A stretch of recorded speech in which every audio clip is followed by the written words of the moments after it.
the night out right.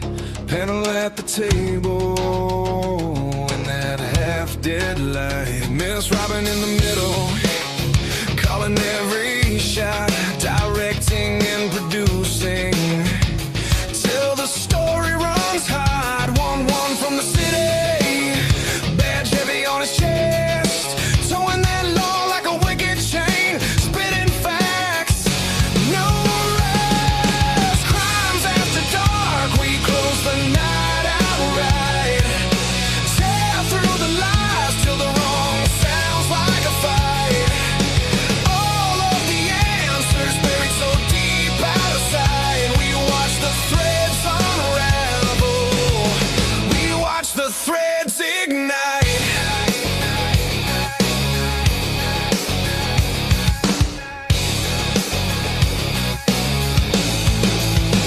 JJ in the corner, state of the deep in his head.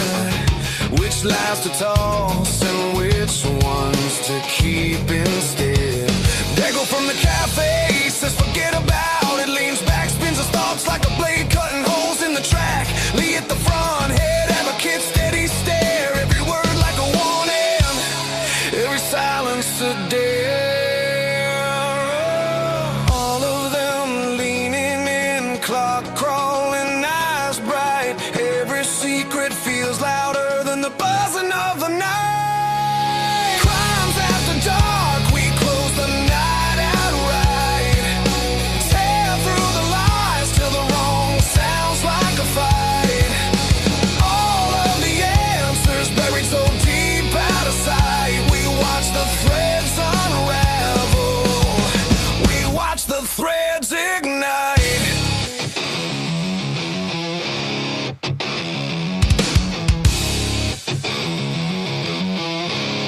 You can bury it in paper, you can lock it in a file, but the truth bleeds through, drip by drip, tile by tile. We're dragging it to daylight, name by name, line by line. If you wrote it in the shadows, we'll read it out this time. Yeah.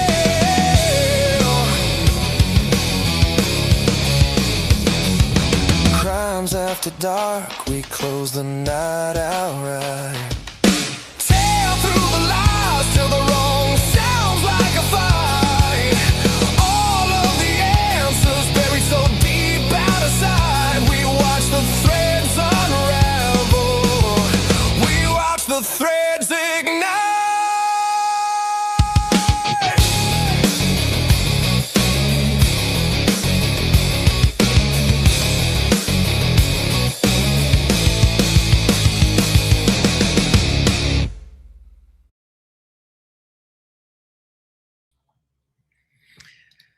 Oh my goodness, that was a hell of an intro. I'm kind of like jazzed up still. We need to put that disclaimer at the very end that talks about this is all like, you know, hey, careful, this is all like opinion and whatever. But holy crap, that was an awesome sizzle reel. I'm jacked up. I hope you got a chance to see it.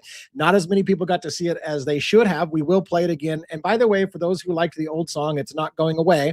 We're going to kind of mix it up a little bit from time to time. Hell, we'll even probably add another song or two, but that kicked ass. So I want to thank everybody who worked super hard on that. Dago worked with the music, and I think it's a combination of some AI and his own lyrics and shit like that. Well, I have him explain that a bit when he comes up here. That was amazing. Molly did a bunch of the graphics with the superheroes and shit like that. Robin has been working her ass off putting it all together, with one giving her clips to splice in for the sizzle reel. It has been a collective I want a big word, but I can't find a big word. It's been collectively badass. That's the word I got to use for it. So hope you enjoyed the song. It feels, I'm gonna show my age, but it feels a little bit like a Daughtry, Nickelback, Nine Inch Nails crossover shit. I love it. That it's just got a lot of badass beat into it. It speaks to people from our generation, for Dago and I, who are old men in the house. That just was beautiful. Brings tears to the eyes. All right, let's go ahead and bring our crew up on stage, get this thing kicked off quickly. We got some enormous things to talk about. I'm really excited about tonight. Let's get Logan up first. She's backstage. How you doing? Good. How are you? I'm good. You know, I feel a little bad for you because that song should have had your name in there. We did get your picture and your little superhero and your dog in there, but the song was made before you kind of started making a regular appearance on the show, and we had to kind of squeeze you in there.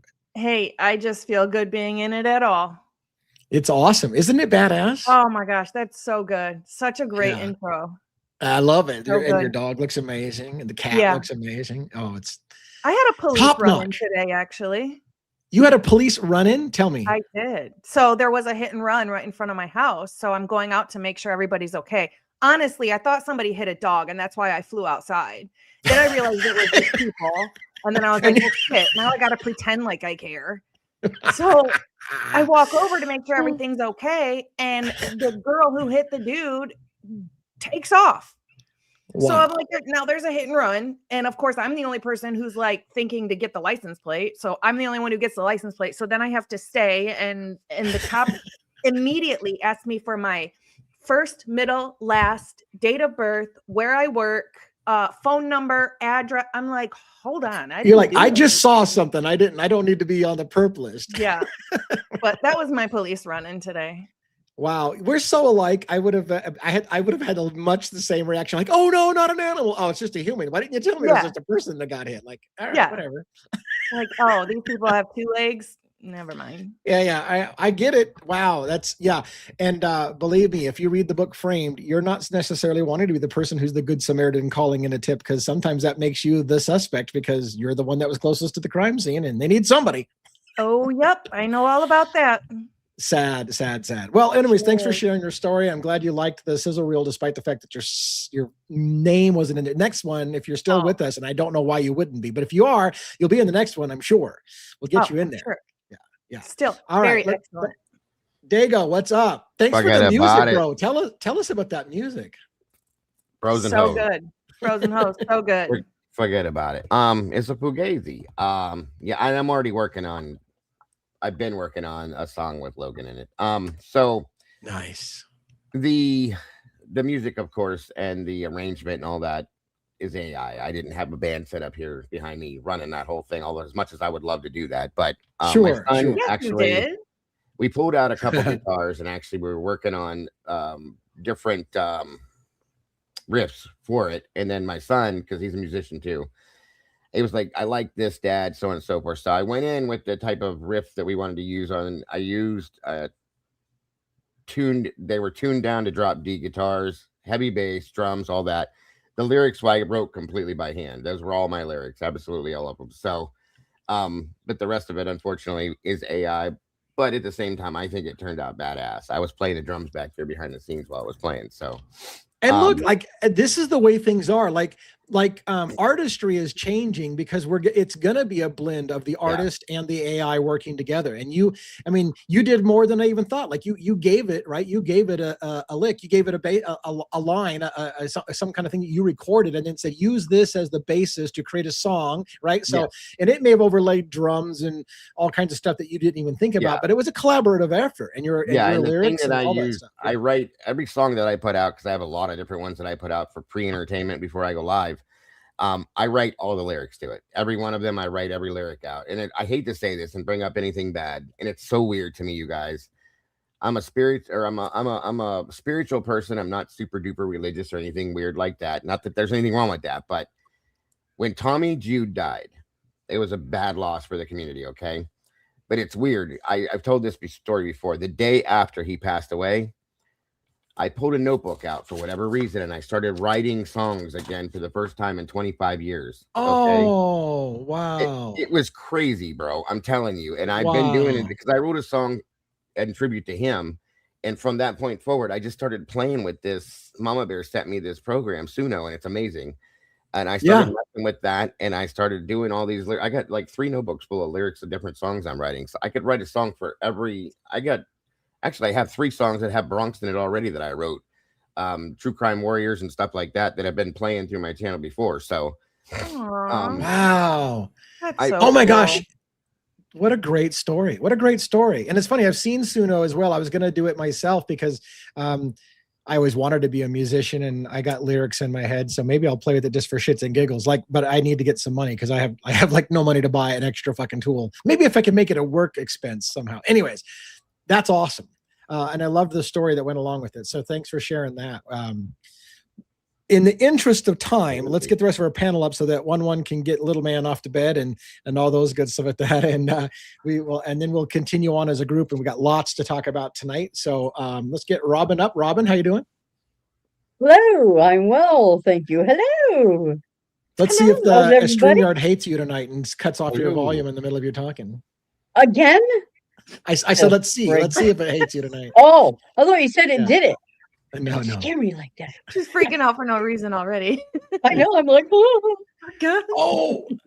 Sorry. Now I've got your own personal Jesus in my head right now. Reach out and touch me. All right, sorry. Thanks, Tomboy. That's some badass music. Anyways, how you doing? How you doing, Robin? You anything special in your world today? Just getting that thing done. that was amazing. You did a great job with that, Robin. It was amazing. Oh, well, thank you. Dago. That freaking Suno is free. Listening to that while I was doing that, I was like, just to grab that. Oh man, just love it. Just that. I know. I just want to get drunk and start a fight and shit. Listen, it's just good. Oh my god. It's funny that you both said that. The songs that I play, I put out, I put them out to get people hyped up before we do shows. Yeah. 100%. And that's what that was all about. And it gets I get all, let's do this. Yeah. You know what I mean? I mean, oh my God. I listened to that a couple hundred times probably with putting together the reel, because you have to match up the video to the proper lyric. Yes. And then, of course, in the musical interludes, you have to have something exciting showing. Yeah. You know, it can't just be something static. So and I'm like, every time, just love it more and more. So, here to hear it, because I'd like to get his take on it too. Oh gosh, JJ, I forgot JJ hasn't seen it. Well, look, we got to get one up here so we can yeah, sorry, to the family. But I do want to say, again, we won't jettison the old song. There are people, I found out there's more than one person who has our theme song as their ringtone for their phone. How badass is that? We can't get rid of that. It is a badass song. And it was way to go, Cat Farm, because Cat Farm did our one song, didn't she? Yes. I think she did that one. Cat Farm didn't Cat Farm do pretty much too? Yeah. All right, let's get one up on stage and get this thing kicked off. What's up? Hello, everyone. Evening. Good evening. Hello. Good evening. What an introduction, man. That was amazing, great job, Robin. That was awesome. Thank you. And it was a collaborative effort. Yeah, great song, Dago, and you did obviously the song has nothing to do with Tommy Jude, but he would have approved of that. That was I know he would have. I mean, that was the lyrics are great. Yeah. And by the way, before you do your intro, I think we're going to play that Sizzle reel on the way out as well, so people have a chance to see it that didn't see it at the beginning. So there you go. All right, one. Let's have you give us a monologue and kick us off, and all right, we'll get going. Is it good to be alive in the den on a Wednesday night? Always, right? Yeah. It's Wednesday, right? Yeah, it is. I think so. Yeah. All right, Juliana, my lovely daughter. Although you're only about to. I still love you. Jackson, hope you're feeling better. Love you. I mean, I would say you'd say goodnight to the little one as well, but she doesn't know what the hell's going on yet. So. And of course, my beautiful wife. Have a good night. Love you guys. In the quiet hours, when the world is asleep, and the truth feels heavier than the dark around it, this is where questions live. Not the easy ones, not the ones wrapped up with a verdict and a bow, but the questions that linger, the ones that follow you home. 4 students, 1 house, college town that woke up different than it went to sleep. Idaho 4 didn't just fracture a community, it cracked open something deeper, a timeline that doesn't quite sit right. movements that blur at the edges, silences that feel louder than screams. Everyone wants answers. Few want to slow down enough to ask the uncomfortable questions. And far from campus, lights, and press conferences, deep in the hills of Letcher County, another kind of quiet tells its own story. A place where the roads twist, where everyone knows everyone, and where secrets don't disappear. They just sink into the ground and wait. Different worlds, different cases. Same pattern. Authority spoken like gospel. Official stories delivered clean and confident. And beneath it all, details that don't quite line up when you stay with them long enough. That's where we live. We don't rush. We don't cheer for outcomes. We don't pretend certainty where it doesn't exist. We examine what's said and what isn't. We look at the gaps, the contradictions, the moments everyone else speeds past because they're uncomfortable. This isn't about conspiracy, it's about scrutiny. Because truth doesn't fear questions, only weak narratives do.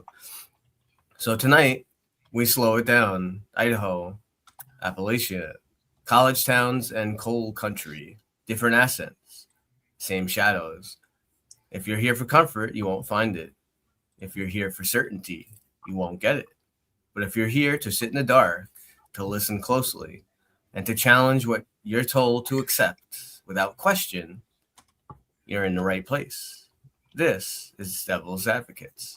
And with that, live from New York, it's Wednesday night. Woohoo! Here we go. All righty now. You know, I want to say real quick before I'll shut up after this. But I noticed the fact that Robin did what she did, and Molly did what she did, and I did what I did, and won. It shows me that we've all blended together so comfortably now that and it just makes a point right there, folks. It shows that, in my opinion. So I'm super happy about that too. I just want to put it out there. No, I absolutely agree. And for the most part, I think we are all pretty down to earth, low ego people. So we're not all, fighting for being, the shit. And so I love that we come together and we find space for each other. And maybe I do talk a little bit much on my show, but I try to make room for all of you. I respect all of you, and that's why you're here. Believe me, this invite to be on the panel doesn't go out to everybody. So, if you remember what I told you when I first came on here, I said I don't get close to people because of previous experiences, blah blah blah, so on and so forth, and I was instantly comfortable with you. Yeah, Logan, I'm sorry to say, but it's another situation like that. It's just one of it is. I guess I'm not sorry to say, but it's weird. You're sorry to say. I don't mean it that way. I'm really sorry to say that I kind of like her, damn it. But, I mean, other than the fact that she thought my chest cold was in my testicles, that's the only issue was over that. But it is what it is at that point. I'm just saying I was comfortable with her like I was with you, and it's rare for me for that to work out that way. So I'm grateful for that. That's what I should have said. Sorry. Yeah. Oh, yeah. I'm sure. Yeah. That it came out all wrong, like the testicle thing. And that's how I knew she was our people as well. Yes. I still sometimes want to slap Logan though when she says the word unalive. I'm like, stop it! Stop that shit! There's no unaliving on this channel. No unaliving. It's just a habit now. It's annoying as heck.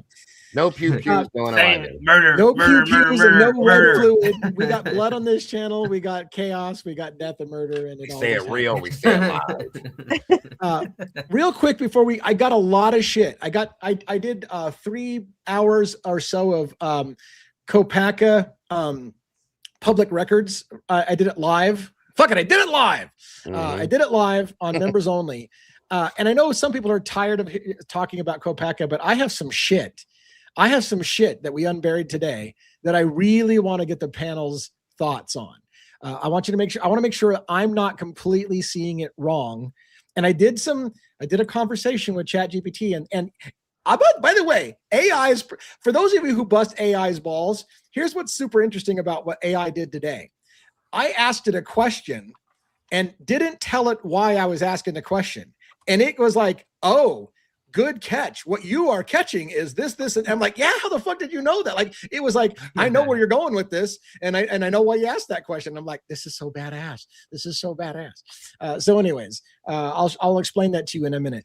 Before I do, however, I want to give an opportunity for the Defense Rest, Jody from the Defense Rest, who has been gracious enough to get us a lot of inside conversations with people in Letcher County on that Mickey Stein's Ben Fields case in Letcher County. She was in the chat a little bit ago, and I know she's in Australia, and her time frame is like 14, 15 hours off from us. She's in the future, right? So I don't even know what time it is for her, but if she's still here, and Jody, if you're still here, I'd like to give you an opportunity to come up. I know you had your 2,000 subscribers celebration party today, where you were, pumped up about reaching that milestone. We're pumped up for you as well. I came in. She is here. Yeah, let's give her an invite, I'm Robin. putting the thing in the chat. Okay, yeah. So there's a link in the chat. I'll email to her. Jody, if you want to come up, and because I don't know how long you can stay. Once we get going on Kopaka, I'm gonna and WSU, and it's gonna be a lot of Idaho 4. We're gonna talk about Guthrie as well. Dago's got some more comments on Guthrie we want to talk about, and shit, Logan probably has something to talk about, maybe even Robin. I don't know, but the point being is that we're gonna be. I know I did that on purpose to make it sound like they are doing it live. Robin's got her mouth stuck in the open fly position. Yeah, she was like, that was crazy. She's like, I can't believe you said that, Ashwell.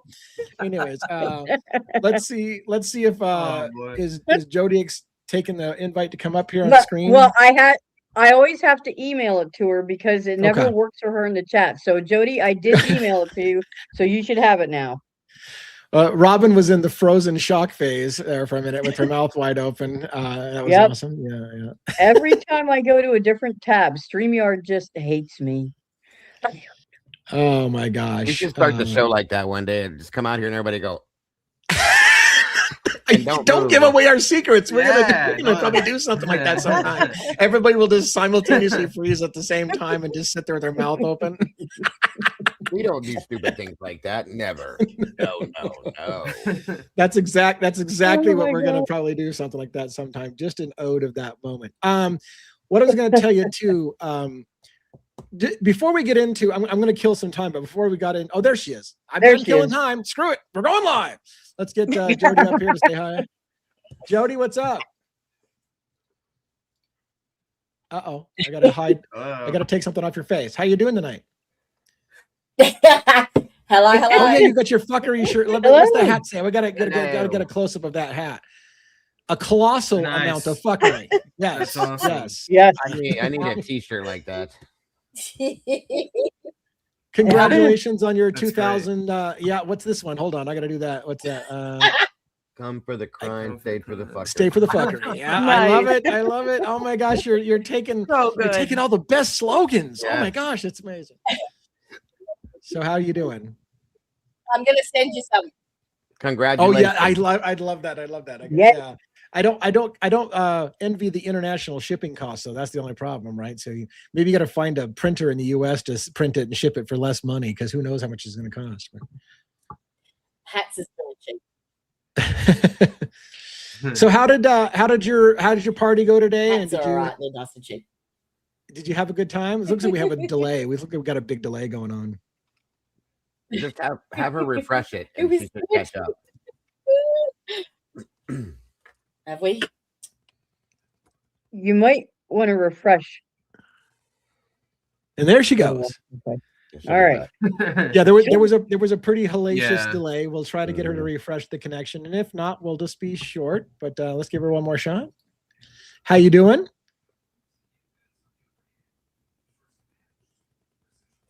Oh, it's worse. That better? No. No.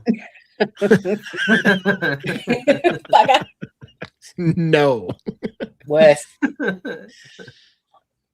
All right, here's what we're gonna do. Here's what we're gonna do. Say hello to you at the end of the show. I'm gonna say a little bit, and we're all gonna be quiet, waiting for her to get it on delay. So, Jody, this isn't going to be conversational. When you hear this, you have the floor. Tell us how things went today with your show, and anything you want to share with us, because it's not going to be conversational with the delay. But go ahead and take this time to say what you want to say, and then we'll remove you from stage.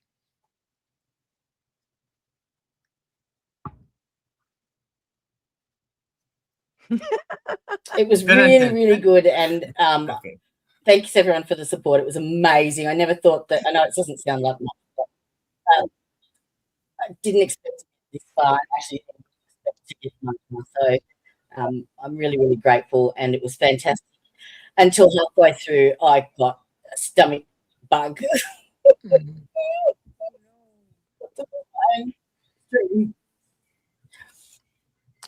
Well, I'm sorry to hear that you got a stomach bug. Thank you. I'm sorry to hear that you got a stomach bug. And like I said, I'm gonna remove her from screen because the delay is so bad. Hopefully she hears this and she understands. But the delay was pretty bad. It'll be hard to do the conversation. We'll keep stepping on each other. So, Jody, sorry to hear about the stomach issues. Glad that things went well for you today. We were watching some of the story. I know some of us jumped in and out at different times yesterday and today and caught some of the long stream. So, and we're on it. Jody and I, in fact, still have to talk about the phone call I had with John Ray in New York. She heard me talking about that phone call last night when I put everybody on hold and went without me being on the show, but we haven't had a chance to talk about that phone call. So I want to share with her what happened on that phone call. All right. Congrats, Jody, on 2K. That's amazing and awesome. And it's great. Can't wait to watch you keep growing and growing and growing. So great job. It's work. It's work, guys, putting in the time for the channel. I don't know what all of your experiences have been, but it's a lot of work to do these channels. Yes. So here's the thing. I've got big Kopaka stuff. Do we want to start with something lighter? Because I feel like once we get into Idaho, we may be in Idaho for the rest of the night. Do you want to start with some Guthrie stuff? Do you want to start with? Yeah. Let's start with Guthrie. Okay. Go for it, Logan. Oh, I just wanted to hear you guys talk about. No, I'm just kidding. I thought you had something. I was like, let's hear it. So I have a question, and this might be a really, really stupid question, actually. My question is, how come here I go with Idaho. How come in the Idaho case, it took them, a couple of days to get Brian Kohberger's DNA with IgG and all that going? Why are we waiting weeks and weeks for the Guthrie case for the same thing? That's a great question. I asked that today. And yes, because here's the thing, you guys. I don't know if you caught this, Logan, but I said at the start of my show, I said, I have a feeling we're going to hear Othram's name in this case. I feel like they're going to go to Othram. I'll be damned if they didn't say that they had contacted Othram. They were on the phone with them, and I'm like, you've got to be kidding me. So, oh wow, yeah, it's sickening. It's sickening to me that Othram. I feel like Othram called the show, and I almost feel like they already had their DNA there too. But they said that Brian Kohberger, they had that. Would they send it off and had it back within not even 24 full hours? Was it or something like that? Isn't that how they stated it? Originally, let me summarize that in a minute, because I was going to talk about the fuckery and the lies and the Othram story, but so I don't know how fast they got it. I'll tell you why. I can lay it out in a minute. But yeah, but that's her question is like one of my main questions. Like, we shouldn't be. They made a statement where they said that that the sheriff sent it off to Florida, and I'm starting to wonder if that's true too. But anyway, and they sent it back and said it had to be tested through the state first. I've never heard that. I looked it up. I can't find that, but whatever. I looked it up today as well, and I didn't see any regulations or laws or anything that it has to be within that state. Thank you. That's the same thing I went looking for. There's nothing listed. Then today they come out with this. Well, we've contacted. They were on the phone with Othram, and I went, you got to be kidding me. Right there. Right there. So at that point, we just asked the other night, what's the likelihood Othram is going to be involved in a major case in this next year? We can't even make it a month after the question's asked before Othram's name is dropped in a major case. There you go. Off to the races. I'm telling you, I feel like that, and I hope I'm wrong. I'll say that first, but I feel like there's kickbacks coming out to people that go with Othram now to get them up on the pedestal to be the first out there. Okay. I wouldn't be surprised if there was some kind of a kickback going back to Sheriff Ding Dong, as I call him. And I'm sorry, but I can't stand the man because everything he's done is wrong. So that's what I'm thinking the deal is with this. I can't give an answer, and I would love to find an answer as to why this is taking so long for this DNA stuff, but it shouldn't. And here's the thing. If the sheriff, I'll be polite, if the sheriff would have done what he should have done and handed this off to the FBI when he was supposed to, this would be solved already, in my opinion, but it's not. So it's a bunch of games. Let me answer, even though it's going to, I think we have a little bit more to talk about Guthrie, and this is going to run the risk of going into Idaho, but I wish JJ was here. JJ and I met at CrimeCon 2025 in Aurora, Colorado. Mm-hmm. And when we were sitting together, we had just met each other and we sat together. We both, I wished he could be here to verify, to confirm what I'm going to tell you. Our jaws dropped when on the stage, Othram, Kristen Middleman was on the stage with Stacey Chapin. Yes. And they were telling their heart-touching story about how they met. And they told a story on stage about how the Middlemans from Othram were in a chance meeting of parents who lost kids in crimes, in which Stacey Chapin was there and giving her story. And when Kristen Middleman heard Stacey Chapin talking about it and realized that they were working on that very case that she was in there telling about her son, she leaned in and hugged her and said, "Don't worry, we've already got him." This was a conversation that happened before Thanksgiving, because she told us that that conversation gave her and her husband some comfort before Thanksgiving, that at least they've got the guy. They then announced on the stage in front of everybody, we had Brian Kohberger in 5 days, and an eruption of applause happened on the stage. Now, here's the fucking bullshit. Othram Labs never got to Kohberger. They got to four brothers in Pennsylvania, and the FBI told them to stop their work, and the FBI then took over, and like 10 days after that, I think, they got to Kohberger. So it's somebody's fucking lying in this case. Othram Labs did not get Brian Kohberger in 5 days, or if they did, everyone was fucking lied to in this whole entire country, because they were told to stop their work because they didn't get anybody. They only got four brothers in Pennsylvania. So how does Othram Labs go on there and tell everybody and get a big cheer, a round of applause about how we had Brian Kohberger in 5 days when they were told to stop because they didn't develop anything and the FBI developed it to Kohberger? So who's taking the credit for this shit? Thank you. Absolutely. Don't forget, real quick, guys, that the local labs within Idaho took that DNA and got nothing out of it, and then it goes off to Othram, and then all of a sudden, Kerplooey, we got something, supposedly, according to them, but that's not how that worked at all. He's absolutely right, and it's a bunch of bullshit. I'm sorry. It makes me furious because, again, now that there's a guilty plea, they can say whatever they want and change the story, and nobody can hold anybody accountable. They can just lie about everything now. Oh, yeah, he was stalking the girls. Oh, yeah, he was doing this. Who's going to say anything? It's already over. He pled guilty. So now you can just make up whatever story you want. That's it right there. I believe that, too. I'm 100% with Lena on that. Right. Othram was working on it, and then they stopped, and I believe the FBI still went back. I still think they used Othram Lab, which is the super fuckery in this whole thing. It's unbelievable. All right, tell us a little bit more. Dago, you were talking about, you showed that amazing video the other night with the transformation on the ski mask face to oh shit, I remember what was it, Lane? What's his name? Luke. Did Dago just go incognito? I think so, but that's okay. Well, he was going to tell me a little bit more. Anyway, what he was telling me earlier is he's even more convinced. He spent hours and hours more on that, and he's convinced it is that guy without question whatsoever. So where does that leave us? I don't know what that means. Like, they haven't announced that right to the public, but Dago's got it all figured out. I think they're right. I mean, they claim that they're still doing DNA tests and stuff on the car. Luke Daly, that's the name. Luke Daly. Yeah. I want to know what they had to go swat Carlos and swat Luke, but then they just let them go. I mean, you had to have had something to feel like that was a serious lead to go do that and detain them, and then you just let them go because there was nothing.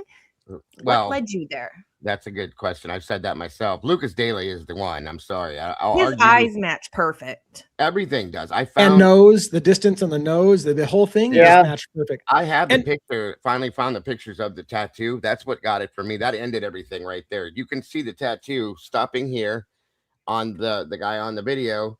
And I finally, thank you to Tomboy, found the photograph of Daly's arm showing the tattoo. It's the same damn thing, folks. That is him. Period.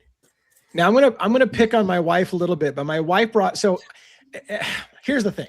My wife has been reading a lot more on this case than I have, because I keep telling her I'm a little resistant because I don't need another case. Like I can't pick up another case. I got too many cases already. And, you know, her and a couple of other people are like, you need to cover this case. But she was reading a news story to me, and I'm going to show my ignorance because I don't follow this case as much as you guys.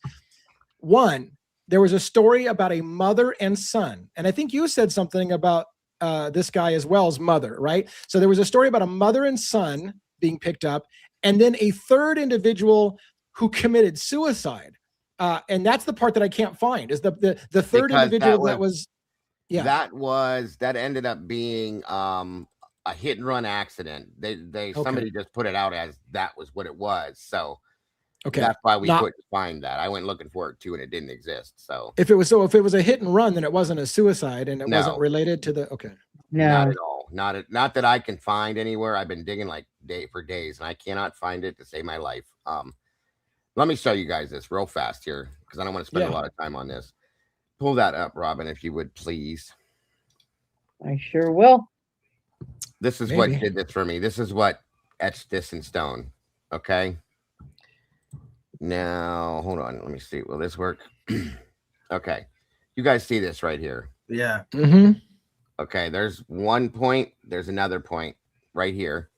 This is Mr. Front Porch with at Nancy's house on the camera. Okay. And I showed you the facial video already. So there's that. Now, I just want to make sure everybody sees it, because some people don't see that well. Yeah, I can see it pretty wrist. clear. Yeah, it's like the wrist is the right hand. Okay. It's like right here. Yeah. Okay. Right. Okay. Now.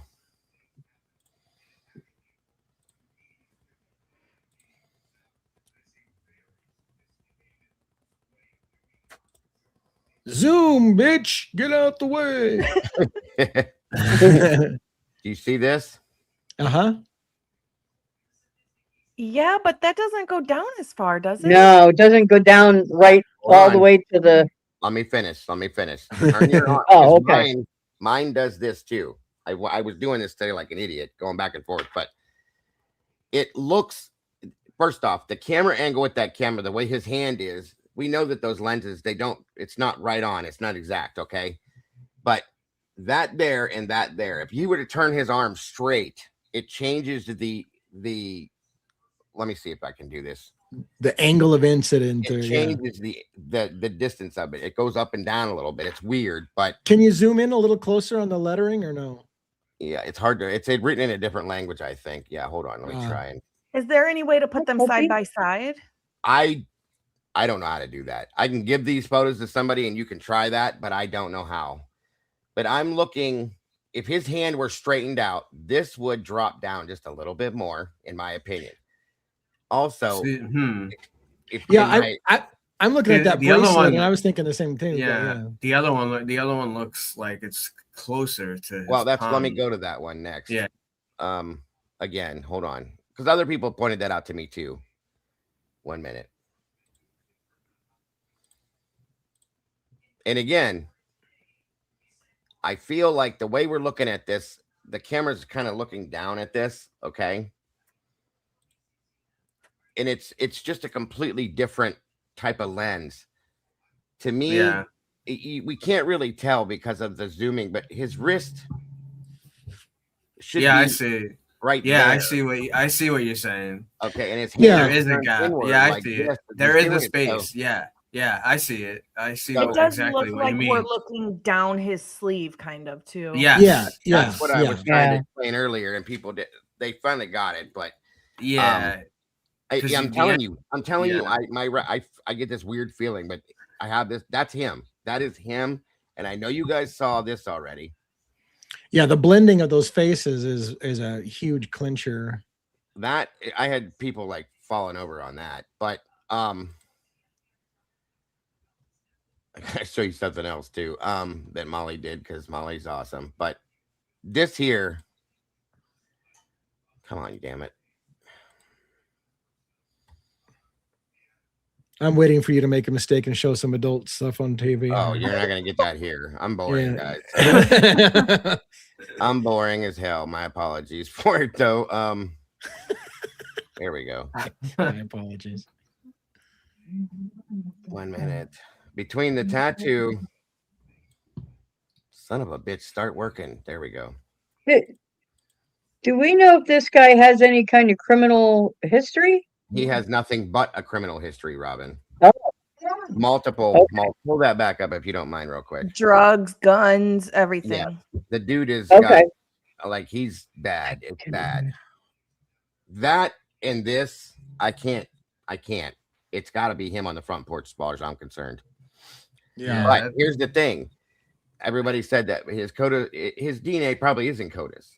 So all that tells me is that the DNA that they found inside the house did not belong to this guy. Yeah. Very simply, that's all it means to me. Right. So he may have been outside the house only, and Yeah. Right. Or he just Maybe he never went in the house. Yeah, because there's multiple people that are saying are involved in this at this point. And whoever's DNA they got, it just means that they were never in trouble. That's all. Yeah. So between this crazy shit and those two things, I can't get past it, you guys. It's him as far as I'm concerned. The nose, the eyes, the eyebrow line. Yeah. And here's the thing. I'll say this right now. I'll eat a full-bodied crow, folks, if I'm wrong, but you're gonna have to show me some real deal proof that it's somebody else besides him, is all I'm saying. Too bad we couldn't see his ears too, because the ears would would also get. But I mean that to me, there's enough. Right. They're flattened out. So yeah. Right. Yeah, it's as far as I'm concerned, he's the one. Between the tattoo and that, and his criminal record, the fact that his family was detained as well as him. Come on, you guys. Yeah. I don't believe in coincidences. That's all. So that's the people keep asking, who is that? That's you said Luke Daly. Lucas Daly, LUKASDALEY. And what connection does he have? What connection does he have to the family, or are you just saying it's kind of like a random? Okay, so in May, he was pulled over. This is where he got his last onslaught of charges, pretty heavy duty drug charges that he already had many of in the past. In May, he got pulled over with Kayla Day in the vehicle with him. They both had they had lots of drugs on them. They also I think they were charged with distribution and multiple charges. He also had a 9mm AR pistol in a bag on a seat. All of those things happened. So the girl he was with is Nancy Guthrie's great niece. And I proved that too. I found absolute proof of that as well. So that's a big thing in coincidences. Yeah. That's a big connection there. Absolutely. And like I said, people were like, no, they're not related. I have proof now. Absolute proof. Because where'd it go? Where the hell did it go? There it is. For everyone saying that Kayla Day is not related to Nancy Guthrie, and Pritchard Hansen is Savannah Guthrie's late aunt. Her late father's sister. Savannah's dad died when she was 16. We know that. Anne had a daughter named Terry Stauffer. Terry had a daughter named Kayla Day. Not related to Nancy by blood, but by marriage. There you go. Interesting. We got a gift from someone. Lenny Mo. Seven. Looks like there's something more under his watch. Yeah, I noticed that. Yeah. I'm telling you though, that blended picture is a that's enough for me, but that's a huge kind of iced it, you know. Yeah. And so what did they? They had him detained and they let him go already. They had him detained, all three of them, and there was another guy that's involved possibly as well with this. And here's the thing: there's a link found that him, Zachary Jahoub, and the guy that this Kayla is legally married to. So I don't think these are boyfriend girlfriend. I think they're just friends per se. Her husband, this guy, and this Zachary Jahoub guy, they all have a connection to this M&A Motors, this car dealership, which is where the Range Rover came from. And that dealership leads back to the Russian mob. Wow. Yeah. I wonder if that business is part of like laundering money and things like that. Yes, ma'am. I absolutely believe that. Yes, ma'am. Yeah. So there's something. There we go. the one details nation are under one nation under blackmail. All roads lead to the mafia. So once again, I can't work out the tiny details yet, but the rest of it, I think we've come to, like Tomboy just said, they detained the 3 at the house, Zach with the Range Rover, and he sold that Range Rover to Luke Daly a week prior. And there's something floating around out here. I can't find anything to lock down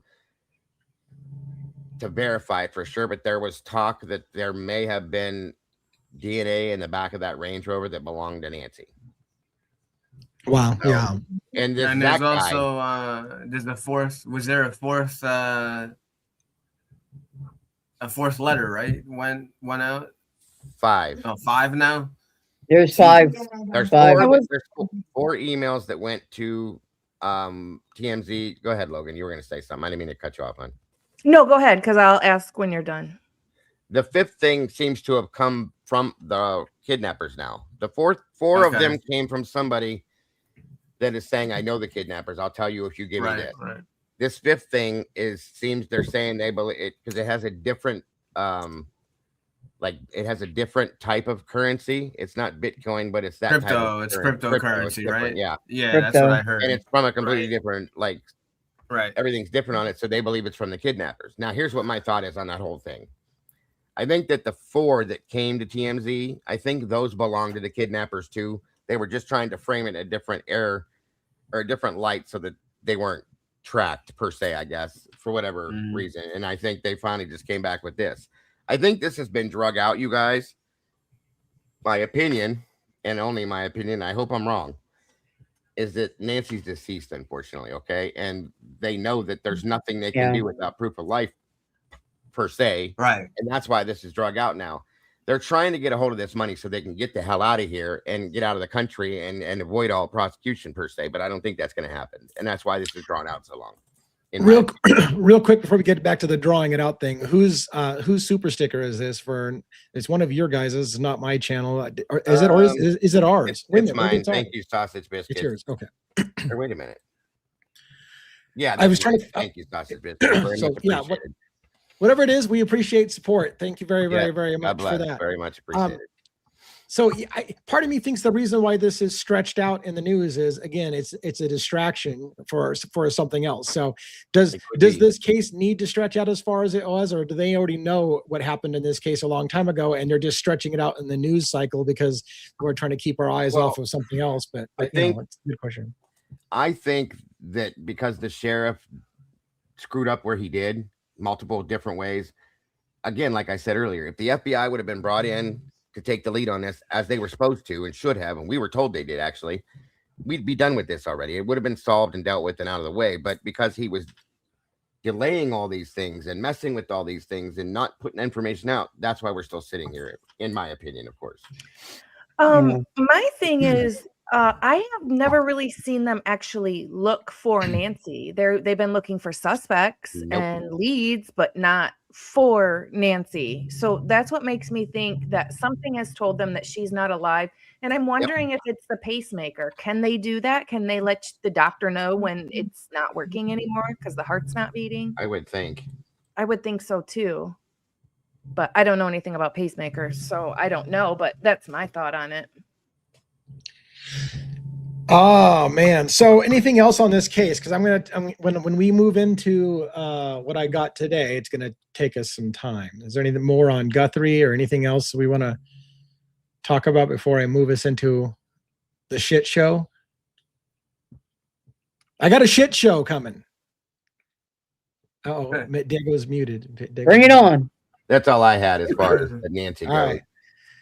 So what I did today, and I hope I don't lose you guys. This is going to be a lot, and I'm going to try to do this in a way that you guys can all like follow along and tell me if, oh, Lee, you totally missed it. And I don't care. Like if I missed it, I missed it. There's a reason why I like to do things not public and do it members only live before I do it live, because this mistake I'm going to show you a mistake I made on the live, on the members only live, that I wouldn't have made. The reason why I don't do it live. Okay. So we got hyper focused on a particular gun that was shown in a lot of pictures. And I was asking, like, what is it? Is this supposed to be the gun that Brent Kopaka allegedly had that night? I'm going to put it on screen. You see this gun right here? Oh, no, you don't, because I haven't fucking shared it with the screen. How would I put it on the screen? Hold on. All right, hold on. Stand with me. All right. Do you see that gun? Yeah, we see it. The Desert Warrior. Okay. So yeah, there was a lot of pictures of this gun, and if I'm careful, I can scroll through. So here's more. There's some pictures of the bullets. There's the magazine that was in the gun. There's the serial number of the gun. There's the gun laying on the seat of a truck. You can see the floor mats underneath. There it's laying next to what looks like a handheld police radio of some kind. Here it is with a utility belt. And I'm like, why the fuck are all the, like, is this some, and here's a roped off vehicle that it was found in with police tape all around it. And I was losing my shit. Like, how the fuck is this related to the crime scene? One, I think, clarified it, along with we had a bunch of pictures of a guy in army fatigues as well. I'm like, how the fuck does this guy relate to the case? It may be this is the sniper that actually took out Brent Kopaka. This is the sniper's vehicle. And I guess, like one was saying, it's standard procedure for them to photograph everything that's involved with an officer involved shooting. So they're probably getting his pistol, absolutely, showing that it hadn't been fired and all the things. And all of that is just documenting this is the shooter's vehicle where he parked. And I did find in a document that the shooter parked on Main Street. This is Main Street, I believe. So this may be, and it's I guess the shooter's pickup with SWAT that arrived, and probably his gun that hadn't been fired according to the stuff that they showed. So they spent a lot of time on it, and I got really confused. But this is the part that I want to kind of share. There's two semi bombs before we get to the big bomb. I don't know what this key is. Is it the key to the sniper's vehicle? I don't know. But I want to show you this as well. This is what really concerns me. This is a drawing of the apartment that they made that day. And somebody wrote hand notes on this piece of paper. Army, 82nd Airborne, injury, hit with IED driving, surgery on his back, poor parenting, DUI, several, constantly moving, red pickup. All of those things relate to Brent Kopaka. Brent Kopaka was 82nd Airborne. He had an injury from an IED. I don't know about the poor parenting, but he had DUI. All of that stuff I know is Brent Kopaka. So what I didn't know is he had a red pickup, because that's the part I'm confused. A lot of people have been asking what kind of did Kopaka have a vehicle, and if he did have a vehicle, what was it? This is the first piece of paper I found that has a whole bunch of details about Brent Kopaka, including what's listed as a red pickup, and I'd never known that before. You guys have any thoughts, questions, comments about a red pickup in general? I had heard that once before. I can't remember where, but I swear I remember hearing that a long time ago. Okay. Somebody had told me that he had a silver Elantra. Yeah, I heard that too. I heard that too. There's got to be a way we can try to confirm that. You would think public records requests could probably do. Yeah. Yeah, I would think. All right. I'm going to show you a couple more. I'm going to show you two documents to compare a time fuckery, and then we're going to get to the big one, the big bombshell. All right. So I'm going to pull this up on screen. All right. This is a document by Wade Weingartner of Pullman Police, Unit 468, I guess. And in his report, he says at the beginning, on 12/14 at approximately 23:36, that would be, if I do the math right, 11:36 p.m. Right? Yeah. Yeah, that's correct. All right. Yeah. Okay. Correct. At approximately 23:36, Whitcomb dispatched Pullman units to a report of a weapons offense at 1000 Latah Street. And he goes on and on. So this has to be a typo or complete fuckery, because his report says he didn't get dispatched. Pullman didn't get dispatched until 11:36 p.m. Let me show you where the problem is. This is Reuben Harrison's report. On 12/14 at 20:40, which is 8:40 p.m., Officer Weingartner was with him at 8:40 p.m. Officer Wade Weingartner said he didn't get dispatched until 11:40 p.m. So it could be a typo. Maybe it's a no, never mind. But there's like a 3-hour discrepancy between when Wade Weingarter says he was dispatched and when Ruben Harris says that him and Wade were actually on scene. And when you read their reports in detail, they talk about the same exact things. So it's not a different Weingartner. It is Wade Weingartner, and they were there together, and their both reports match up. But the only thing that's different is Wade's got like a 3-hour difference in time about when he was dispatched to the scene. And I only bring that up because when we were watching all the body cam footage, we were having like, there seems to be a problem with the time. Like this could have happened hours ago. And so just keep that in mind as a oddity, not the big bombshell. This is going to be the big bombshell. And I'm going to break it down in detail after you see this. What this is allegedly, I believe, I have every reason to believe, I'm going to show you why. This is Brent Kopaka's cell phone, recovered in evidence, photos taken of the phone and what was on his phone. This phone number is a Texas phone number. Yeah. Listen, it's a Texas phone number. Texting Brent Kopaka's phone. This is Kayla with the Pullman Police Department. My first question was, why is a Texas phone number calling or texting Brent Kopaka with a Texas phone number? And it's funny because this is where I told you, I asked ChatGPT, can you explain this phone number and whatever and what it is? And they said, good catch. Why is Pullman Police Department texting from a Texas phone number? I was like, that's what I fucking want to know. Hold that in the back of your mind for a minute. So Kayla with the Pullman Police is texting Brent Kopaka. Can you call me back? Brent, can you at least let me know you're okay? Look at the timestamps, 10:34, 10:36, 10:39, 10:45, 10:47. I can see you're having a really hard day. I'm here because I care. I want to help you. Brent, can you please answer your phone? That's important. Listen, I really want to help you work through what's going on. Brent, I'm very concerned about you. I want to understand what you're going through. Okay. Now it's all going to come together in a little bit. So if you're not knowing where we're going with this, wait till we get there. Here is Brent Kopaka's outgoing phone call log. He's calling Texas. He's calling Texas 10:53, 10:51, this is working backwards. So that the latest time is down here at the bottom. Brent Kopaka started calling outgoing calls at 10:28 p.m. to Texas. The call lasted for 16 seconds. And then a dropped call of 2 seconds at 10:30, 10:32, 10:35, a 6-second call at 10:37, 10:46 seconds, 10:43, 4 seconds, 10:45, 4 seconds, 10:47, 6 seconds, 10:50, 4 seconds, 10:51, 6 seconds, 10:53, 4 seconds. Brent Kopaka's phone is calling the number in Texas over and over again before Kayla ever texts him and says, Brent, can you answer the phone?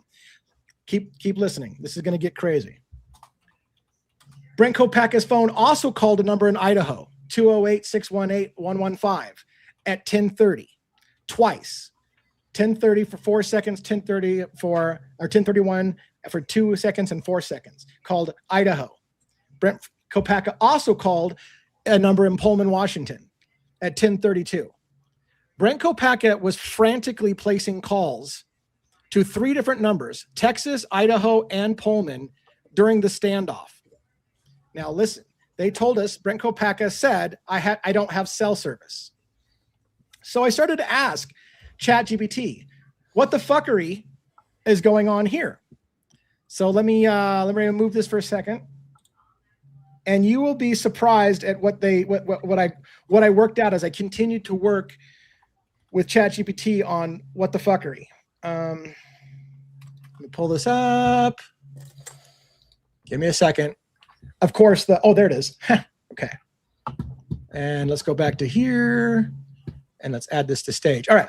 This is a ChatGPT session. You can see I've loaded into the screenshots to ChatGPT. And I said, analyze these images and tell me what the phone numbers on the screen shot are. And is the phone number of the contact or the phone number that is being used to send messages? I'm just going to go through and show you some highlights. The key number in question is 430, area code 430-219-0919. By the way, that phone number in Texas is right along a major drug corridor from Texas across the Mexican border. That phone number is being placed to the it's a known FBI watched drug corridor from Texas, from Mexico through Texas. So The text message says it's Kayla with the Pullman police. The call log conclusion, the phone number owner is likely Brent Kopaka is what they're talking about, and he was calling that number repeatedly. The big picture interpretation, a person naming themselves Kayla, claiming to be police, is texting with concern. There's an escalating tone of a welfare check and urgency. The recipient is not responding, followed by multiple outgoing attempts. Then we continue on. 430 is a Texas area code. It is located in Northeast Texas in an overlay of 903. It covers areas of Tyler, Longview, Texarkana, and Sherman. 430 is definitely a Texas area code. Given your focus on deep dive analysis, the sender claims to be Pullman police, but the number is a Texas area code. This does not automatically mean anything improper, but it could be a personal cell phone, Google Voice, or an off-duty phone. But it is a notable discrepancy worth highlighting. Let's continue. Confirmed individuals named Kayla. So I said, is there anybody that's with the Pullman police named Kayla? Well, there's a Kayla Stallnicker listed as a patrol officer with Pullman police. I don't know that a patrol officer would be calling and texting as the negotiator with Brent Kopaka on the thing, but that's one person that's listed. Another person is a Kayla Loop, who's a code enforcement officer who used to work with corrections. So the corrections department, and then got moved into a record specialist in Pullman in 2021. So there's the only two Kaylas they know that potentially were that could be a Kayla. But again, the question becomes, why is she texting from Texas? I'm going to try to get to the punch here in a bit. The communication style is unusual according to ChatGPT. It's not a typical patrol officer type of communication. The phone number mismatch is a major red flag. Pullman PD should be in the 509 area code, but the number is a Texas phone number at 530. Possible explanations are it's a personal cell phone, Google Voice, maybe a third-party crisis outreach, or someone else using a name or a misattribution in evidence. Now, this suggests the recipient. So what I said was, Brent Kopaka said he didn't have cell phone coverage, but we see times on the phone calls, 16 seconds, 9 seconds, 4 seconds, 2 seconds. I said, if there was no cell service, would any of those calls, and they said, no. If those calls indicate the phone has service, it just doesn't have good, reliable service, but it has service. So he told us he didn't have service. So right. The calls were not being successfully connected. Most of the calls are only a few seconds long. This typically means that they were immediately hung up, the call was rejected, voicemail, or it's not reached, or a connection failure. It's a huge detail. The key takeaway, not only was Kayla texting from a Texas number, but when Brent tried calling her back over and over, those calls were not meaningfully connected. They were either hung up on or weren't connected. So it looks like Kopaka was making every effort to reach out that night. He was contacting not only the phone number that was been calling, and he actually started calling them before they texted. So Brent Kopaka was making attempts to reach out. It just wasn't going through. And he was calling people in Boise, the 208 number, and Pullman, and Texas, frantically. The phone call, I'm going to lay it out one more time here in a minute, frantically calling them. The phone owner, which is Brent, was actively trying to call 430-219-019, and frequently the calls were frequent, rapid, and mostly unsuccessful. Mostly because, again, some of those connected for a good 16 seconds, 19 seconds. So I'm going to cut down to the chase because there's a lot here, and I don't want everybody to check out on me. I had it give me I said take all of the screenshots to all the numbers and build me a table so that we can see what actually happened. And that's where it gets pretty interesting. I'm almost there. Here it is. Brent versus Kayla's interaction. At 10:28 p.m., Brent Kopaka calls the Texas number. And that lasted for 16 seconds, indicating he got a hold of somebody. At 10:30, 2 minutes later, he called again, and it failed in 2 seconds. He called again 1 minute later, 2 times, one for 2 seconds, one for 4 seconds. Neither one of them connected. 10:32, he called a number the 208 number was in Idaho. So after he couldn't call Kayla and he got disconnected, he called a number in Idaho and called that number in Idaho twice, an area code 208, and got 2 disconnects. Then he tried to call somebody in Pullman, Washington, and that lasted for 8 seconds. Then he tried to call back to Texas, and that lasted for 19 seconds, indicating he got a hold of somebody. And then all of a sudden, after all of those phone calls, he's calling Texas, he's calling Idaho, he's calling Pullman. Kayla starts texting. Hey, this is Kayla with the Pullman police. Brent, can you let me know what's going on? He's calling back. She texts him, he calls, no connection. She texts him, he calls, 6-second connection. She texts, he calls, 6-second connection. There's interaction. They're trying to reach him on a text. He's calling left and right, multiple people, and no one's picking up the call or they're getting disconnected. And this goes on. Please answer your phone. I'm very concerned about you. And then more calls, 4 seconds, 6 seconds, 4 seconds. Key takeaway. Brent is actively trying to connect. He's not avoiding. He calls Kayla before she starts texting. He continues calling throughout the entire exchange. Multiple attempts to call numbers in Texas, Idaho, and Washington. This shows an active effort to communicate or get help. But nobody, they were saying that he was refusing to listen to talk to anybody, and he was just, stonewalling them. This shows a different story. Am I wrong? Yeah. I wanted to talk to you about that. What do you guys think? Yeah, that's odd. It's not what they were saying. What's weird is there seems to be a lot of Texas connections within this case. That's what I'm saying. There's a lot of Texas connections. Kaylee was taking a job in Texas, not in the same area, not on the 403 the 403 area code, whatever, but 430, not in that. But Kaylee was taking a trip there, and again, it's a major drug corridor. And by the way, from the north-south drug corridor through Texas, it then branches through Boise, Idaho, heading to the Pacific Northwest. So it runs that corridor. And so there's a connection to Boise, Idaho, and drugs running from Mexico up through Boise, Idaho, and final destination being up in Washington State. So I'm not saying Brent was involved in the drug trade, and I'm not saying whatever, but the rumors out there in Idaho is this was a drug hit, a drug retaliation. Did Brent Kopaka reach out to somebody in the Texas area who happens to be in an area code that's right along the major drug corridor, running drugs from Mexico up through Texas and into Idaho and Washington State? Is there a connection that we should be looking at, or is this just creative fuckery and people with too much time on their hand? I don't know. It's just so weird. I mean, it's terrible. I mean, if he really was reaching out to people and no one was responding. And there's another thing that I pointed out. I'll show on screen just briefly. Now, maybe they didn't show us the screenshot, but there's no screenshots they provided showing any incoming phone calls from 430-219. So Kayla's texting saying, hey, I'm trying to reach you and you're not answering. But there's no screenshots they provided showing us that Texas tried to call him or that anybody tried to call him. All you see is outgoing phone calls. Maybe to prove that, maybe because they didn't want people to see that she really didn't try and call him. That's what I'm wondering.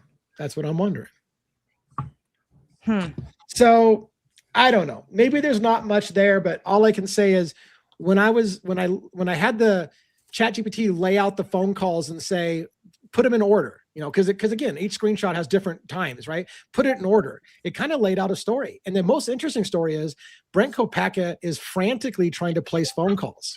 He's frantically trying to place phone calls to Texas before the first text message comes in from Texas saying, hey, this is Kayla from Texas. So he reached out first, you know what I'm saying, to that number.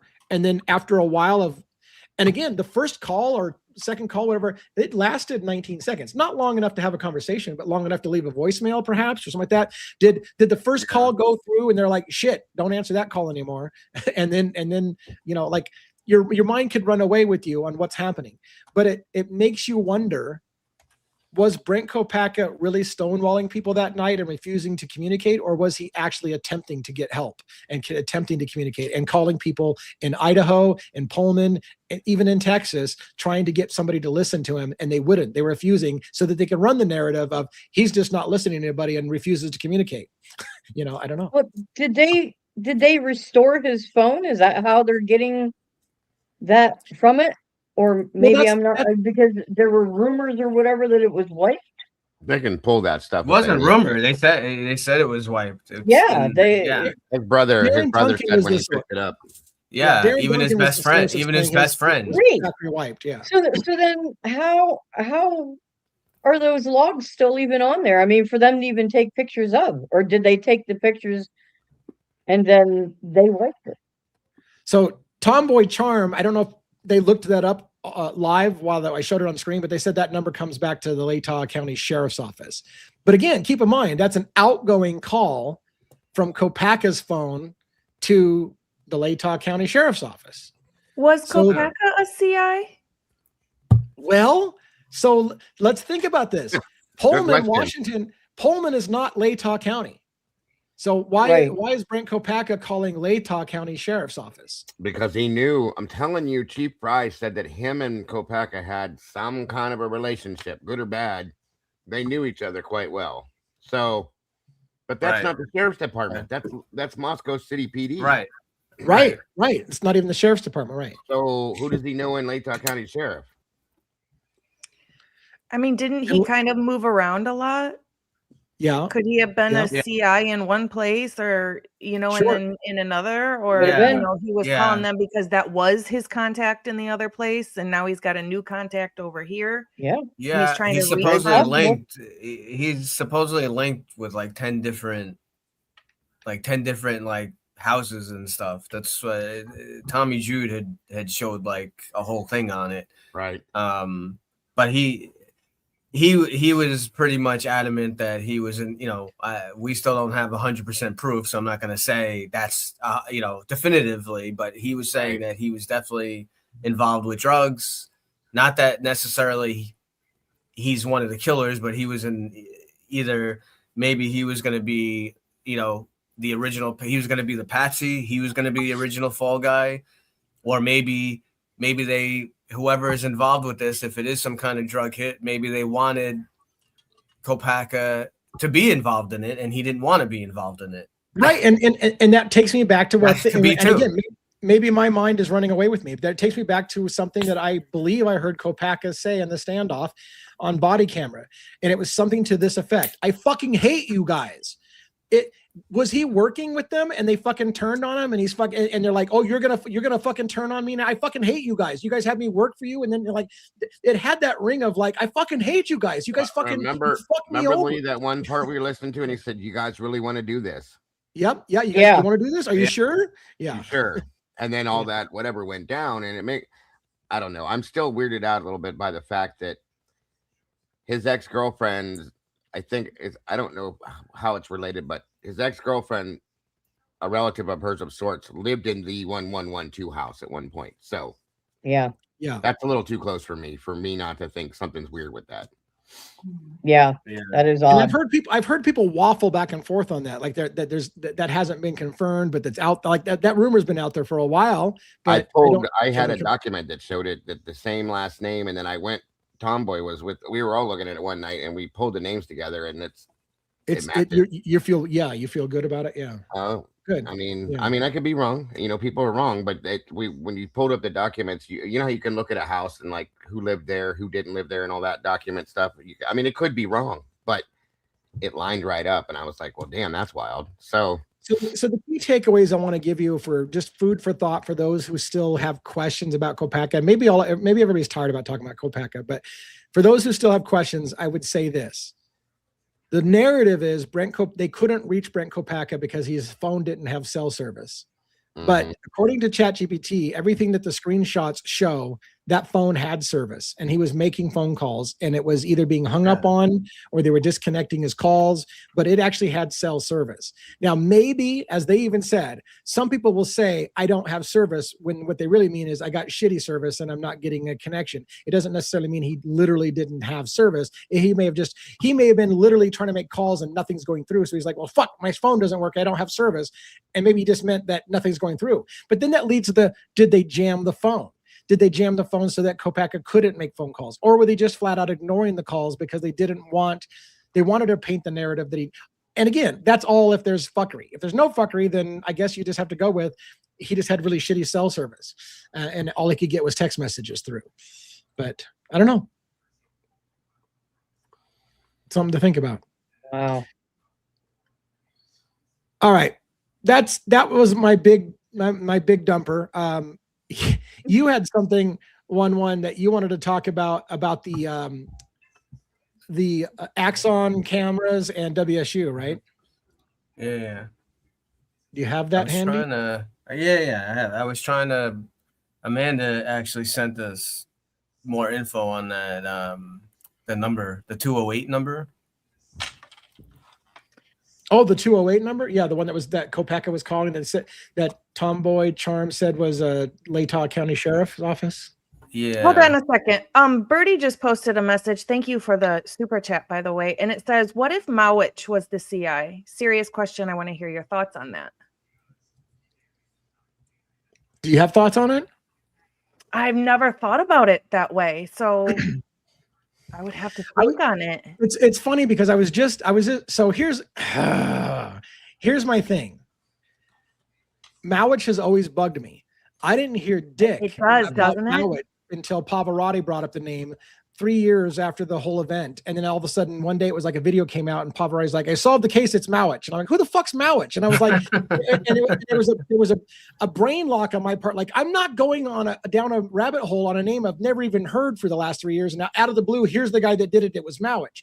But then I started to casually listen to the story. Okay, well, he said he was in a car. And granted, here's the part that I have vetted a little bit, is apparently a local hospital, well, not so local, a hospital called, right, and said, we have this guy that came in with claiming to be in a car accident, but his injuries look like they're maybe knife related. You've got this knife thing up in Moscow. Maybe this is related to your case. So that part did become suspicious. But outside of that, Mauitch didn't hold a lot of weight for me. And then when I heard that some of the argument, and this is where you guys can correct me because I've got a mental block with Mauitch. The idea that 8 hours of the crime scene seemed to somehow miraculously clean up Mauitch's blood from the scene so that we couldn't show him there, and that he jumped out the window and broke both of his ankles and then somehow crawled away and died days later. Like, none of that seems plausible to me. It seems like a really far-fetched story. And so maybe I haven't taken it as serious as I should have. But this is your opportunity to know you're missing something. Tell me. Because the thing is, if he did jump down and he broke his ankle or whatever right then, how is he getting away from the scene? I don't know. Well, but the thing is they did find him walking. He was found wandering, wasn't he? So if he can walk on them, we know his feet were broken. So he was found wandering. His feet were broken. Why can he wander over here, but he can't walk over here? He can walk, obviously. So it didn't matter that his feet were broken, no matter where he's at. What do you guys think? If you guys have taken the Mauitch situation a bit more seriously, they were saying that was I mean, that goes back all the way to Farley as well. They were saying that like Farley was trying to kind of like talk in code because he knows, because Farley is, we have a document, what is it, from 2019? So Farley was someone who was a confidential informant and O'Neill was his handler. So we have the document that proves that. For Farley. Now Farley made reference. I don't remember the exact like statement that he made, but he was talking about like feet being broken and some other weird stuff. And they were saying he was kind of like talking in code a bit because he knew that what he was saying was going to go to Bill Thompson, was going to see it. So I don't know. It's a whole angle there, because I know there's a video where people are saying they say like, oh, Farley, I see you. I don't know. I'm horrible with audio, so I'm the last one to ask on audio. there's a perfect connection between all of them from what I've understood. Okay. But Farley is definitely a CI. He's, I don't know if he has anything to do with this Idaho 4 or not, but he's definitely listed in there. There were O'Neill is someone that interviewed people that had to do with this case, so that does exist. So reasonable. We had a couple comments that said Mauitch's feet were not broken, which I don't know why everybody thinks that. I thought that too, because we hear it everywhere, and I didn't look at it any other way. Farley wrote, Yeah, It was in the Farley report, said I that think. in his paragraph. He said that his feet, but I don't know if it actually was or not. One of the reports read something about like the feet were broken or something like that. Right. I thought I saw it somewhere or heard it somewhere. I just don't remember where. But this other comment says, and thank you for the $4.99. Reasonable Doubter says, if you do a reverse phone lookup on the 208 Idaho number, it comes up with a listed owner of Brent Kopaka. How would he be calling himself? Who said that? So Reasonable Doubter. So I don't know if I have to pull up on the screen, but this is what Amanda that pulled up. The 208 number is Latah County Sheriff's Office, not Brent Kopaka, unless Brent Kopaka has a phone provided to him by the Latah County Sheriff's Office. I mean, is that getting crazy? Hold on. What is the number? I'm going to look at that number. Okay, so this is. I've got it the phone showed 208-618 1115. So that's the number I've got. That number is not the same number. Unless it's a trunk line or something like that. So the number in the screenshot here is from the phone of Brent's phone was 208-618 1115. Anyways, the Kopaka, I mean the Mauitch thing. So as far as I understand, Pavarotti's latest thing is he's doubling down on it was Mauitch and probably Kopaka together. Is that right? Well, yeah, sure. He lists 4 people. He has four people. It's so he thinks Kopaka. It's Kopaka, Mauitch, Braun, some woman named Braun. Janelle Braun. And I don't remember who was I forget who the fourth. There was a couple. I think Tomboy knows them all. She was really fun. Yeah.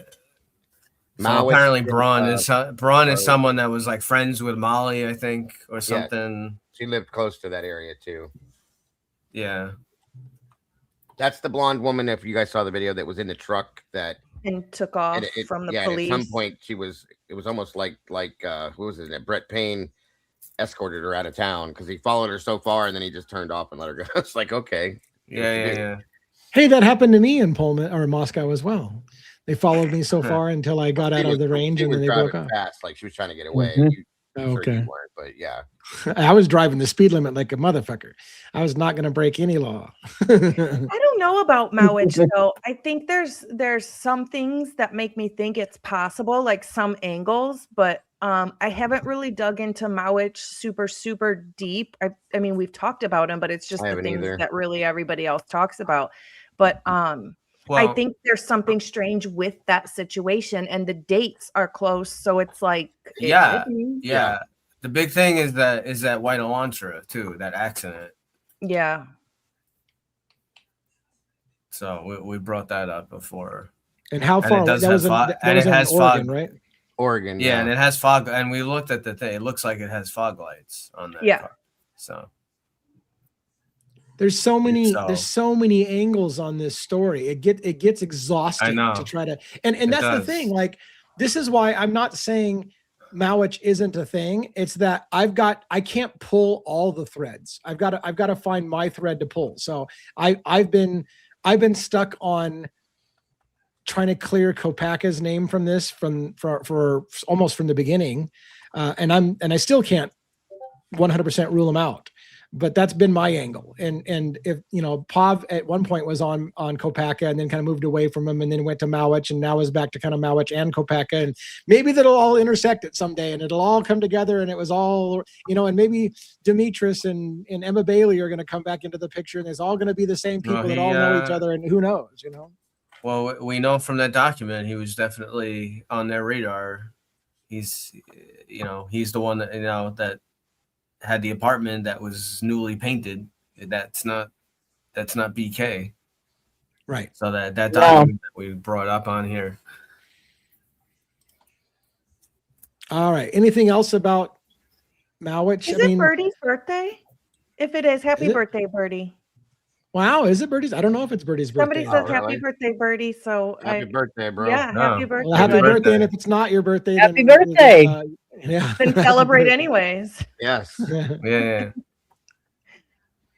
So, Okay, so do we have anything more to talk about Mauitch right now, or do? And again, let me make it clear. I don't want to show any disrespect to Pavarotti and his research on Mauitch or Farley. Like, and again, this is going to sound negative on Pavarotti has said.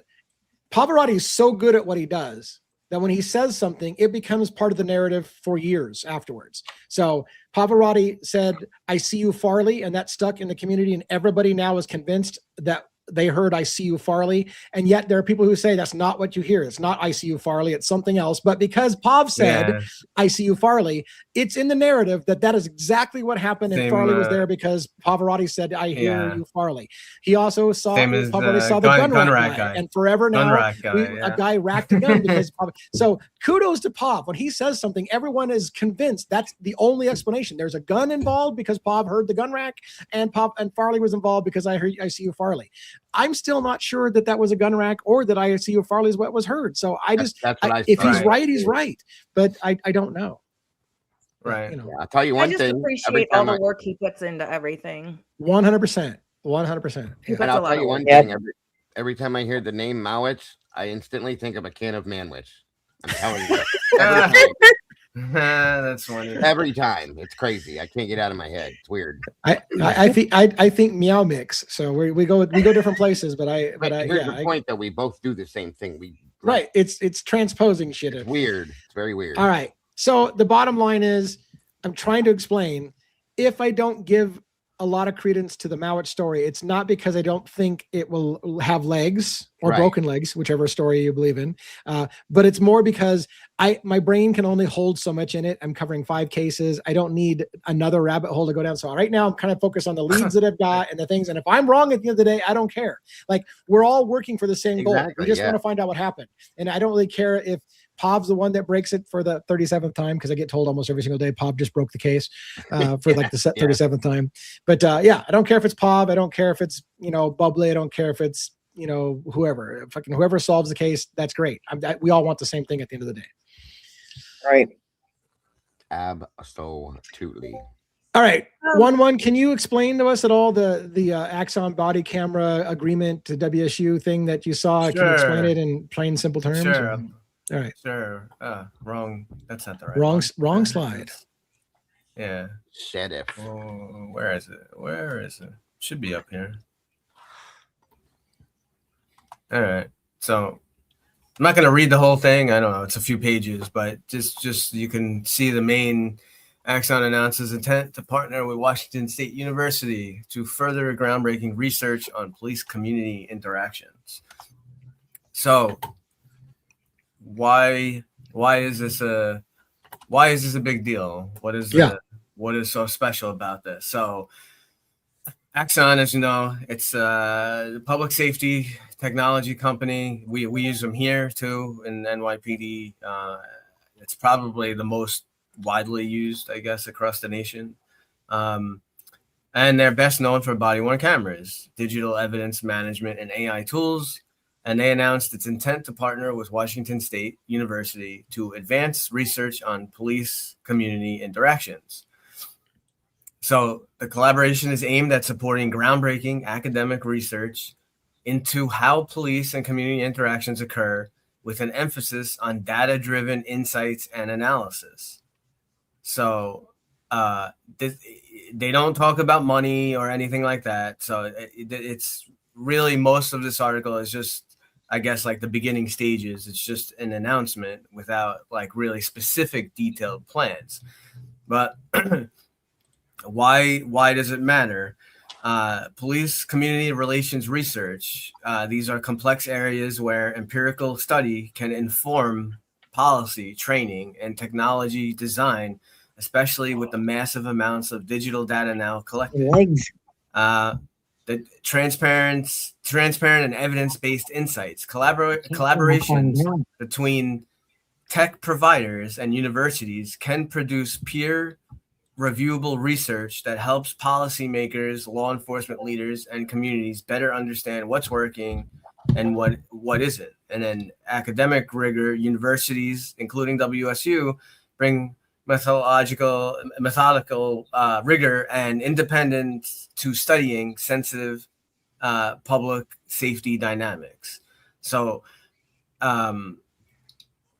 this is like a big deal because it can really change, like when they're reviewing these body cameras, if they're going to use some kind of like AI driven software or whatnot to decide, you know, what's good and what's bad. So this is part of the issue. So what else? So Axon, I said, shapes national police training standards. They influence legislation and court rulings. It affects how police behavior is interpreted by the public. This isn't a niche research. It's an infrastructure level. So the big thing with this is being able to control of the narrative around police data. Axon doesn't just collect it. It stores it, structures it, decides what is easily analyzable. So partnering with a university helps legitimize conclusions drawn from that data, which is powerful in debates about use of force, accountability, civil rights, public trust. Who frames the research often shapes the outcome. That is a huge thing. So now you got academic credibility plus corporate data equals policy impact. When research comes from a public university, it's more likely to be cited by lawmakers, more likely to influence DOJ recommendations, and more likely to be trusted by courts and oversight bodies. This partnership positions Axon-based research as the authoritative, not just corporate analysis. So it's a big deal. Let me ask you two things, right? Or I'll ask you a thing and I'll make an observation. So the question is, how is AI being integrated into the Axon body camera footage? That's the question first, and then I'll make a statement. So do you know examples of how AI is integrated into the camera system? I don't know. Would be their software. It would be, I don't know. Here's part of what I worry about when you get into AI integration with cameras and predictive policing and analysis. And that is, what you have to understand, in my opinion, I'm just going to throw it out there for discussion.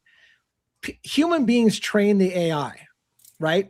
And so if human beings train the AI, if somebody reaches towards their belt, it's possibly a threat because they could be going for a weapon. And they tell the AI, if you're analyzing a video and you see somebody reach for their belt, come back with this was a threat to an officer because you saw somebody reach for their belt kind of thing. Like, can AI be used to have AI spit out yes, this officer was totally justified to shoot because somebody in the background in a crowd was seen reaching towards their belt, which could have been going for a weapon. And that, will it get to the point where somebody prompted the system to learn to look for things to give them the narrative that they need? Or is that just crazy to them? No, and that's a big danger, because if that's what they do start doing, I mean, it could get all kinds of things wrong that will impact court cases, arrest, you name it. Yes, exactly, 100%. Especially if you're telling it what you think is suspicious behavior, and all the AI is doing is spitting back what you told it. And that's the key point. So the key thing here. So I have three big questions that are potential conflicts of interest. So while the article is kind of framed in a positive way, it makes you think like, oh yeah, this is great. This is a great AI thing. This would be great for the future. Can research remain fully independent when the data comes from a private vendor? That's one.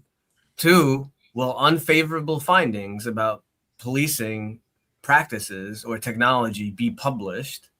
Yeah. And three, who controls access to the raw data? Yeah. But it's a learning program. So it learns. Yeah. Like, for instance, like when we make our thumbnails and stuff like that, every time I can't believe you got that up there. Every time that we like create one, it remembers what we did with the last one, or like if I make a description or something, you know what I mean? And it repeatedly learns us, and it'll start doing things in here that we have repeatedly done already, and it learns. So in this aspect outside, it's gonna do the same thing in the same way, if not stronger, because of what it's used for. So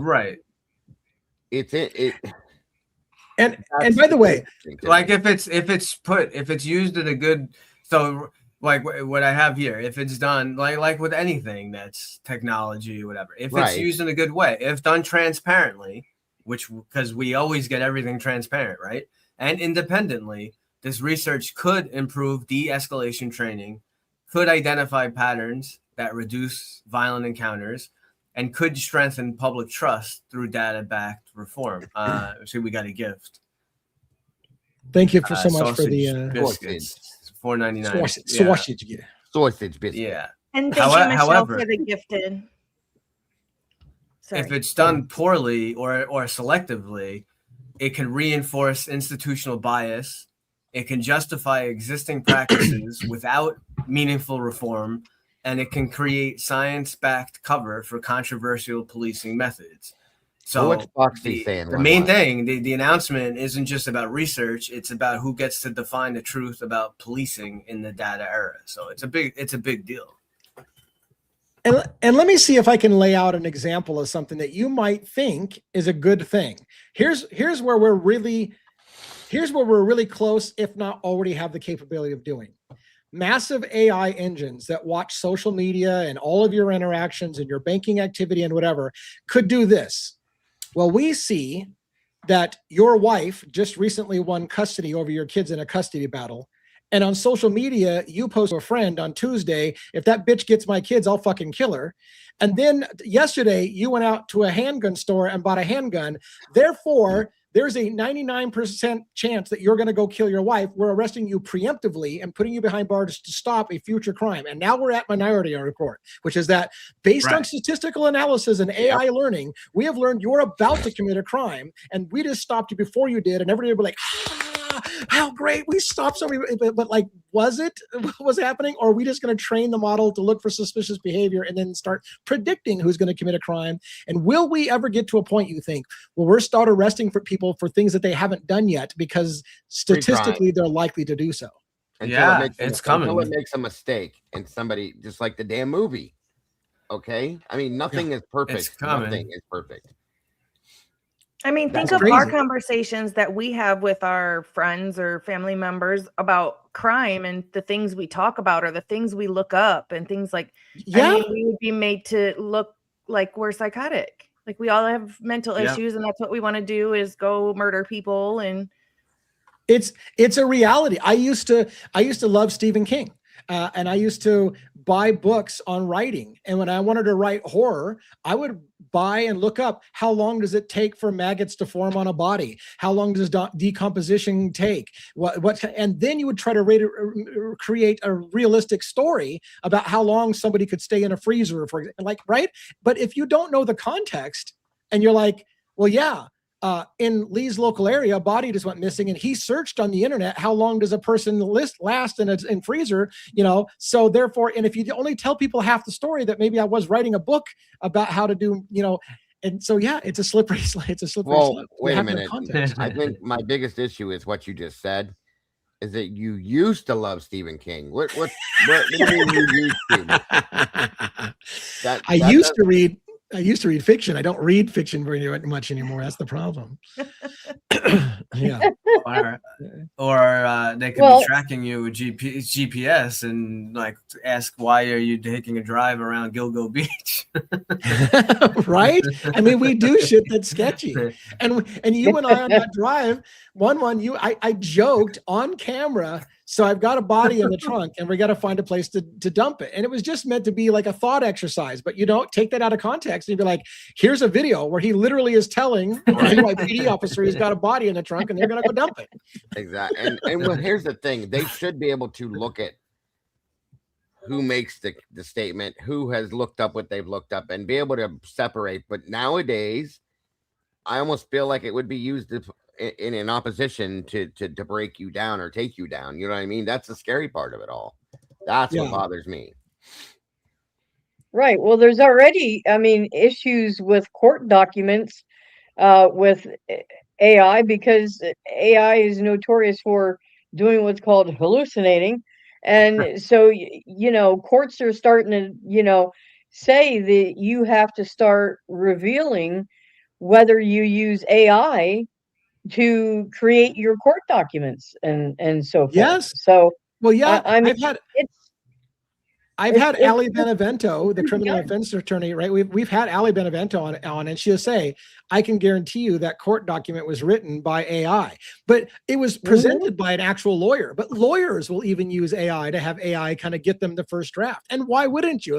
It's pretty good. If they can get you close, then you just clean up the errors. It should be illegal to use in criminal cases, in my opinion, in any aspect, just like they did with Charlie Kirk's case. When they put out the pictures of Tyler Robinson, they put that picture out of him, and they put this picture out of somebody that it is definitely not him.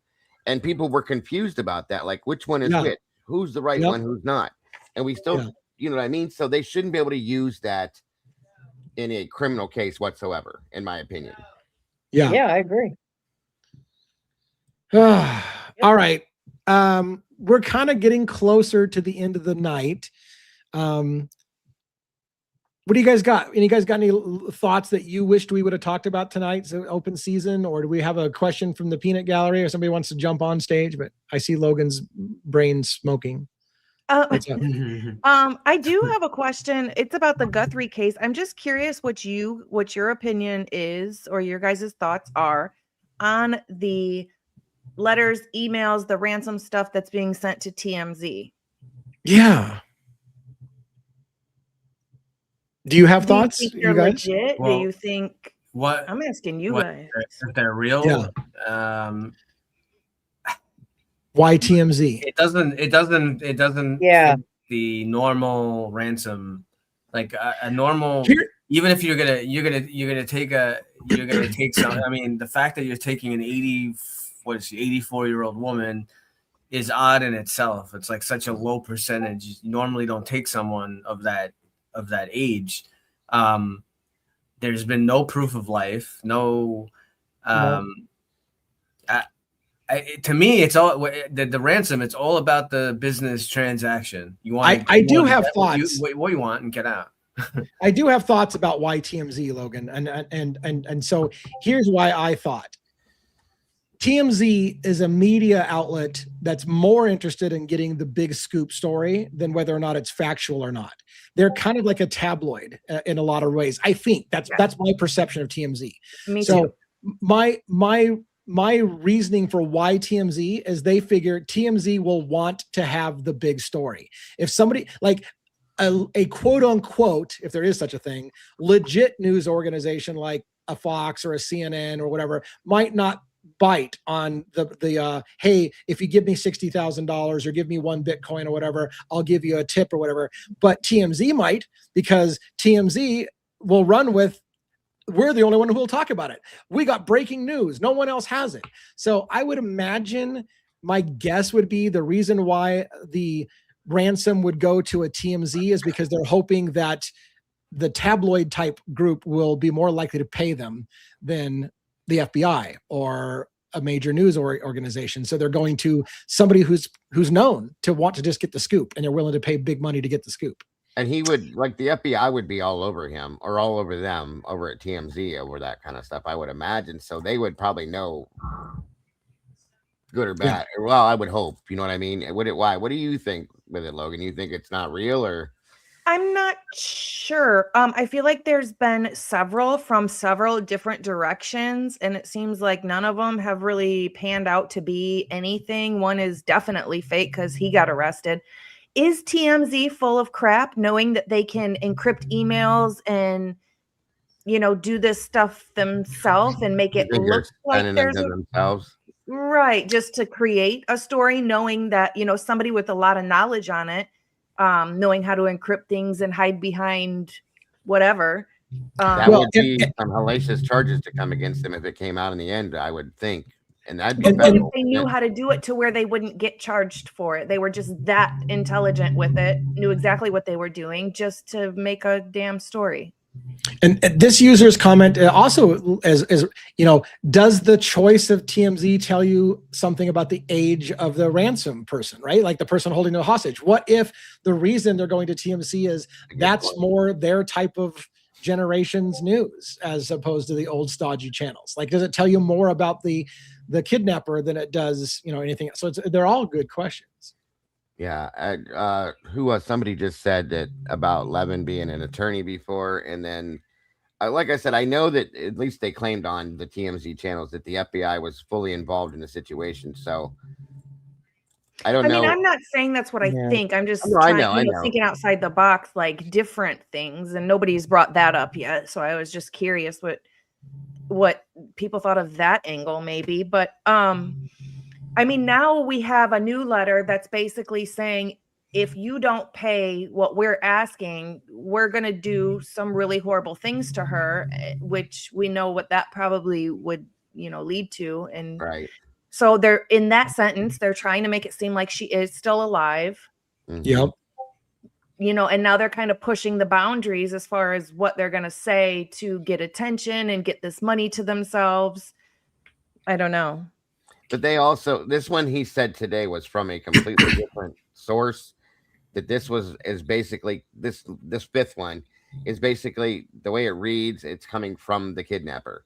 As to the other four that we're reading differently, like they're just somebody saying, I know who the kidnapper is if you pay me. So in a sense, extorting some kind of money for a reason. But at the same time, it's... One before that said Dear Savannah, like one of them did, yeah. That was one of the ransom notes, I believe. That wasn't one. See, that's the problem. There's too many different things going on with these. Right. And I still feel like those other letters, the other four, very likely, if the fifth one is real, I'll say the other four are probably from the same person. They're just being redirected in a different way, which is easy to do. And they're claiming now, I think that the other four were actually from the kidnappers, if they're real as well. And they're just trying to play it off as if they're not the kidnappers to keep themselves out of this shit. You know what I mean? I'm not a tech person, so I don't understand all that stuff. I know I can send encrypted emails and stuff, but I don't understand how do you not know who it's coming from as far as the FBI or the CIA or whoever else? How do they not know? How can they not track it back? I don't get it. Well, that's a catch-22, and I don't want to get huge off on it, but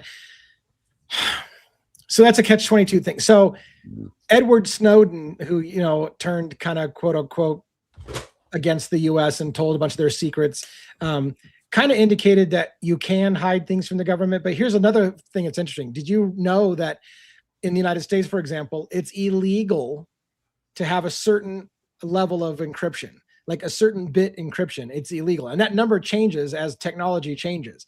But what I told people is, if you use your brain, there's a reason why it's illegal to use an encryption higher than a certain number, because that's the number they can break it, right? So if the government can't break the encryption, that encryption level is illegal. So where am I going with that? There is encryption level you can get where the government isn't comfortable that they can break it in a timely fashion, so they just make it illegal to use it. Does that mean it's not out there? No, it is out there, and you can use it, but the use of it would be illegal itself, because anything they're telling you can use means they know how to hack it, or they can break it relatively fast. Right. So, yeah. If that made any sense. Yeah. Yeah. How's Sabrina? Good question. So what this person's asking is about Sabrina Atkins, I believe, in the Letcher County case against Ben Fields, which is coming up in a few weeks. I'm not entirely sure how Sabrina is at the moment. Sabrina actually reached out to me not too long ago and reached out to me today, in fact, and said, can I talk to you, or something to that effect. The wording was weird, but it sounded like she was asking if we can talk, and I haven't heard from her since. That's not to say anything has happened to her, so don't get all that. But so when you ask how she's doing, I don't know. The odd thing is she asked me if she could talk to me today, and I said yes, and then I never heard from her again. So I don't know. I'm working on trying to get an update on that. I'm not her guardian, so don't think that I'm trying to claim that I'm keeping anything safe with her. But I have been in touch with her. I'm not even sure if it's entirely appropriate for me to be in touch with her, because again, she's facing a federal case in a few weeks, and has an attorney representing her in a federal case against several entities. And so as I told her, I'm not even entirely sure it's appropriate for her to talk to people. But she's she's got her own will, and she's talking to a lot of people. So as is a lot of people in that county, because their idea is that no one's listening to us, and people are getting killed, and people are getting run off the road over here. And our only support is to tell everybody about it, so that when we go missing, somebody goes, well, shit, maybe they got killed. And it's horrible. No, there's never been any proof of life that I've ever found. And that's back on the Nancy Guthrie case, right? Yeah. No. I agree with that one too, Logan. Like, who's hanging on to a kidnap victim this long? Well, see, and I said that too. Like, I wonder if this is being drawn out because somebody's really trying hard to get a hold of some money so that they can get out of the country and before they're caught. You know what I mean? I just kind of wonder that, but still, that is a great question, truly. Yep. I have suspected, as we've said a million times, without proof of life for this long, I don't think she's probably alive, because they would be able to escalate. In my opinion, they would be able to escalate getting payment if they could prove she was alive. The reason why nobody's paying is because there's no proof she's even alive anymore. And the longer it goes without them proving that she's alive, the less likely they're going to get paid, because everybody's starting to say at this point, I don't think she's alive anymore. Yep. They're going to have to prove. And by the way, oh my gosh, as a morbid aside, I hate to say this, but I'm going to. You guys all follow true crime. Do you remember a true crime case in which an individual killed, I think it was a barista, and then sewed her eyes open? Yeah, and sewed her eyes open and sent a proof of life picture to show that she was alive. Just gonna say that. Oh my God. Just gonna say that. Yep. I'm like, why don't they just take a picture of her with her eyes open? Right? You know, like, oh God. Here's your proof of life. Now give me my money. I don't understand. I don't get it. See, that's the other thing too, is we don't know truly. We don't truly know like what else has been going on in the background. There could be things like that they're just not showing us. But I can't. That's wild. I forgot about that. And that could be why there hasn't been a payment too, is because they know more than that, and they're not sending money because of either we have a picture and we can tell she's not alive, or we don't have a video or picture proof of life, and that's why we're not sending it. It could be either one. And it's, you know, what's weird is like the Guthrie family said, we will pay. They clearly said it that day. And nothing happened after that. Everything just got quiet after that, which was weird. And here's why here's what I think. If this is a real story, here's why I think that happened. The family said, we will pay. And someone probably in the FBI who's a profiler, knows this shit, said, don't pay. She's probably not alive. You're wasting your money. What I think, and there would be a talk, like the family would be like, we're willing to pay. And they'd be like, I wouldn't pay if I were you. It's a huge waste of your money. You need to get proof of life. And until you do so, I wouldn't pay that money. I think somebody told them not to too. Yeah.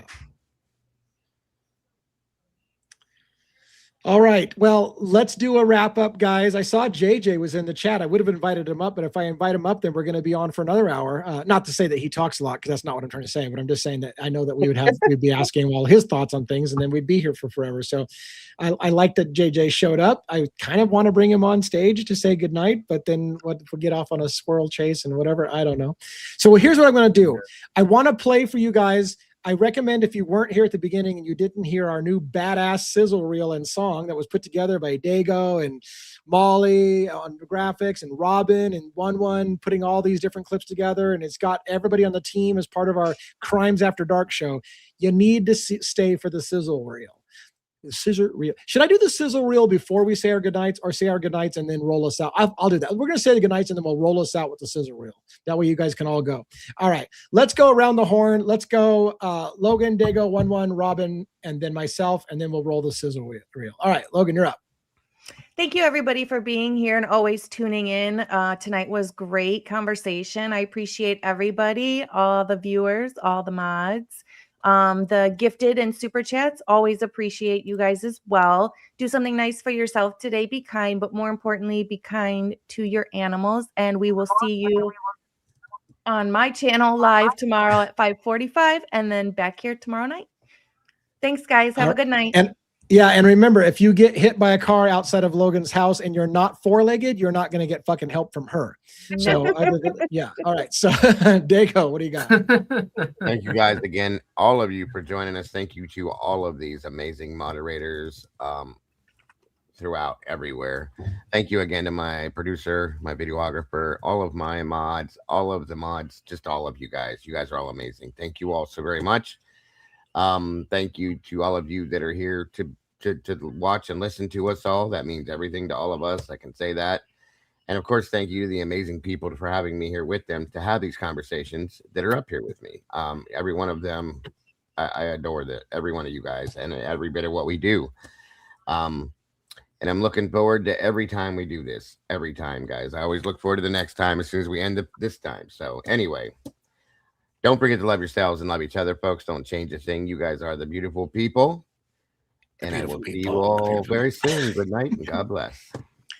I don't know if this is true or not, but somebody said in here tonight it was Birdie's birthday. And we all said happy birthday to Birdie. But then someone said, I don't know if it's Birdie's birthday, but it is Pete's from Murder Metal Mayhem. So it's everyone's fucking birthday. Happy birthday, Pete. If it's your birthday as well. I don't know if it's true or not, but very good. All right. 1-1.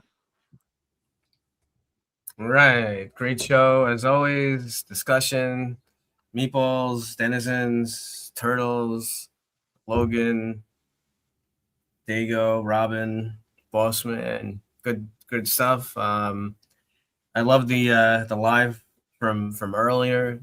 Make sure you guys are able to subscribe. There's a lot of good content. I believe I think it's $2.99 or $3.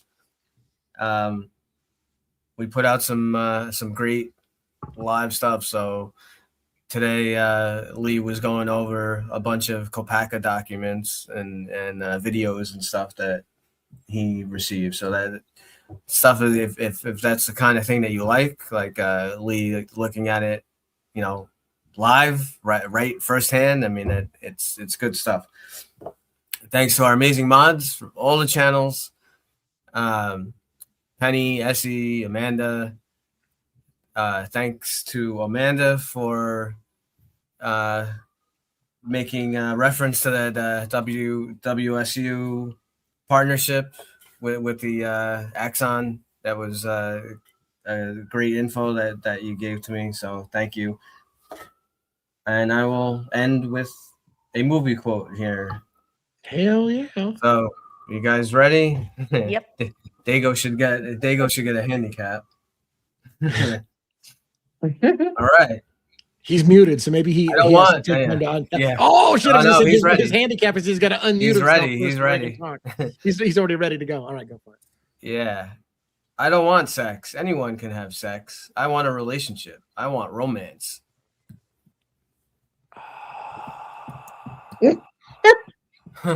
No clue. You lost me on that one, Bubba. Said no one ever. Oh, Sex sorry. in the City.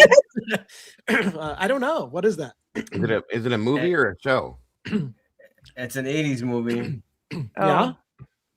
I'll give you a She's hint. Like, It has this Penn is before I was even born. Say it one more time. Sean Penn. What? Say Sean it one more Penn? time. Sean Penn. Fast Times at Penn's in Ridgemont it. High. Yeah, you got it. Yeah, buddy. Yeah. Yeah, buddy. Fast Times at Ridgemont, huh? Fast Times at Ridgemont High. Holy, forget it. Bubba. S got it. Bada Essie bing. got it. Nice. All right, Robin, what do you got? I don't know how she remembers all the stuff that she does. But anyway, thanks so much for everyone for coming out tonight, whether you're here live or if you're watching us on the replay crew. Thank you very much for that. We appreciate you just as much. Please make sure, like 11 said, that you are subscribed to the channel. Make sure you give us a thumbs up. Make sure your notifications are turned on, because apparently YouTube is notorious for messing with your settings. So make sure that everything's turned on, because like Lee did today with more footage, he often does come on, and sometimes it's a little impromptu. and he always has great stuff, so you don't want to miss anything.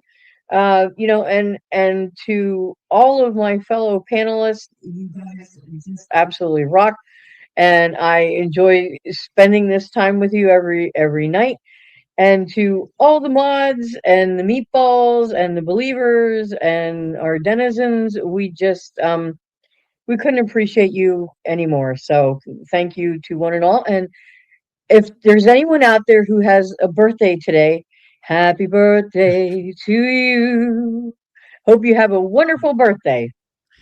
Nice. And by the way, somebody had asked, who said the line, "I don't want sex, I want a relationship"? What was who said that line in Fast Times at Ridgemont? Stacy Hamilton. Nope. Spicoli? It was you're thinking it was Sean Penn's character, Spicoli? Sean Penn was Spicoli, so Spicoli. Yeah. But was it Spicoli or Stacey Hamilton played Jennifer Jason Lee, or played by Jennifer Jason Lee, said the line. Okay. How do I know? There you go. I knew that movie. I watched that movie a million times. Mr. I've seen like Hand. 3 movies my whole life, so I'm never gonna get one.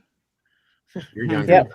If I'm here and you're here, isn't it our time? Sorry. I got some lines. I haven't watched that movie in 30 years, and I still have lines in my head from that movie.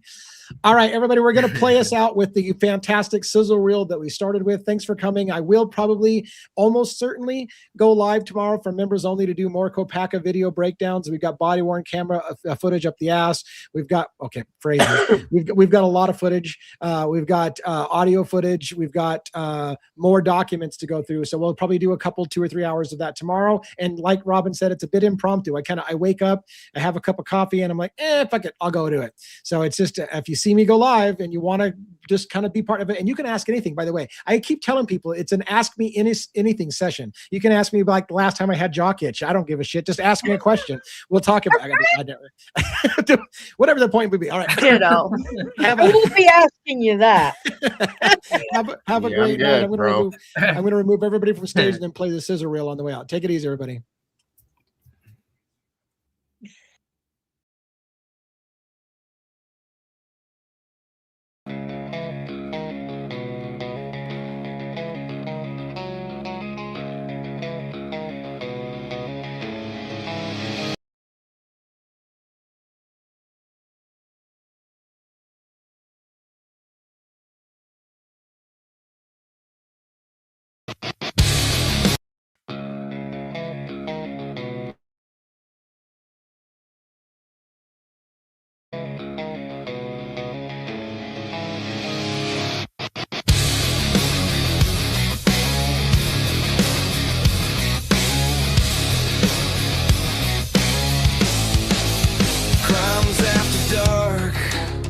Close the night out right, panel at the table in that half-dead light. Miss Robin in the middle, calling every shot, directing and producing, till the story runs hot. 1-1 from the city, badge heavy on his chest, towing that law like a wicked chain, spitting facts.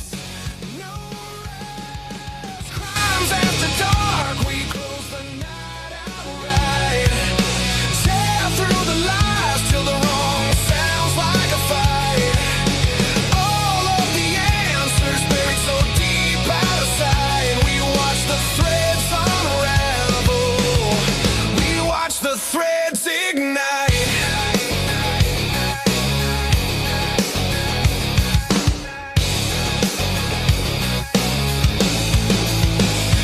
In the corner, state of the deep in his head. Which lies to toss and which ones to keep instead. Dago from the cafe says forget about it. Leans back, spins his thoughts like a blade cutting holes in the track. Lee at the front, head advocate, steady stare. Every word like a warning, every silence a dare. All of them leaning in, clock crawling, eyes bright. Every secret feels louder than the buzzing of the night. Crimes after dark, we close the night out right.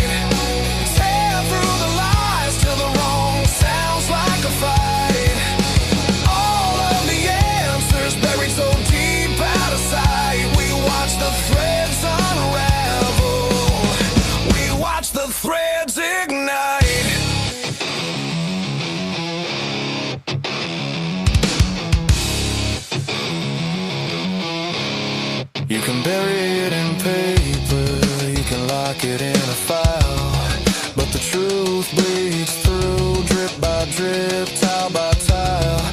We're dragging it to daylight, name by name, line by line. If you wrote it in the shadows, we'll read it out this time. Yeah.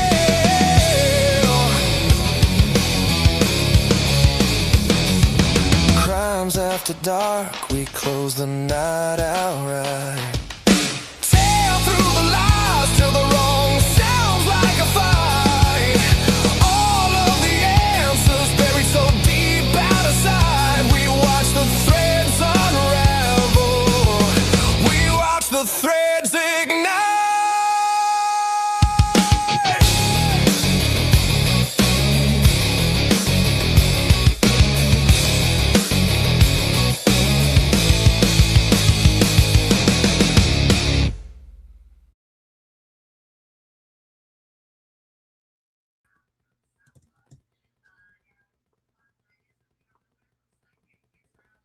I think I was listening. I must have been listening to Nick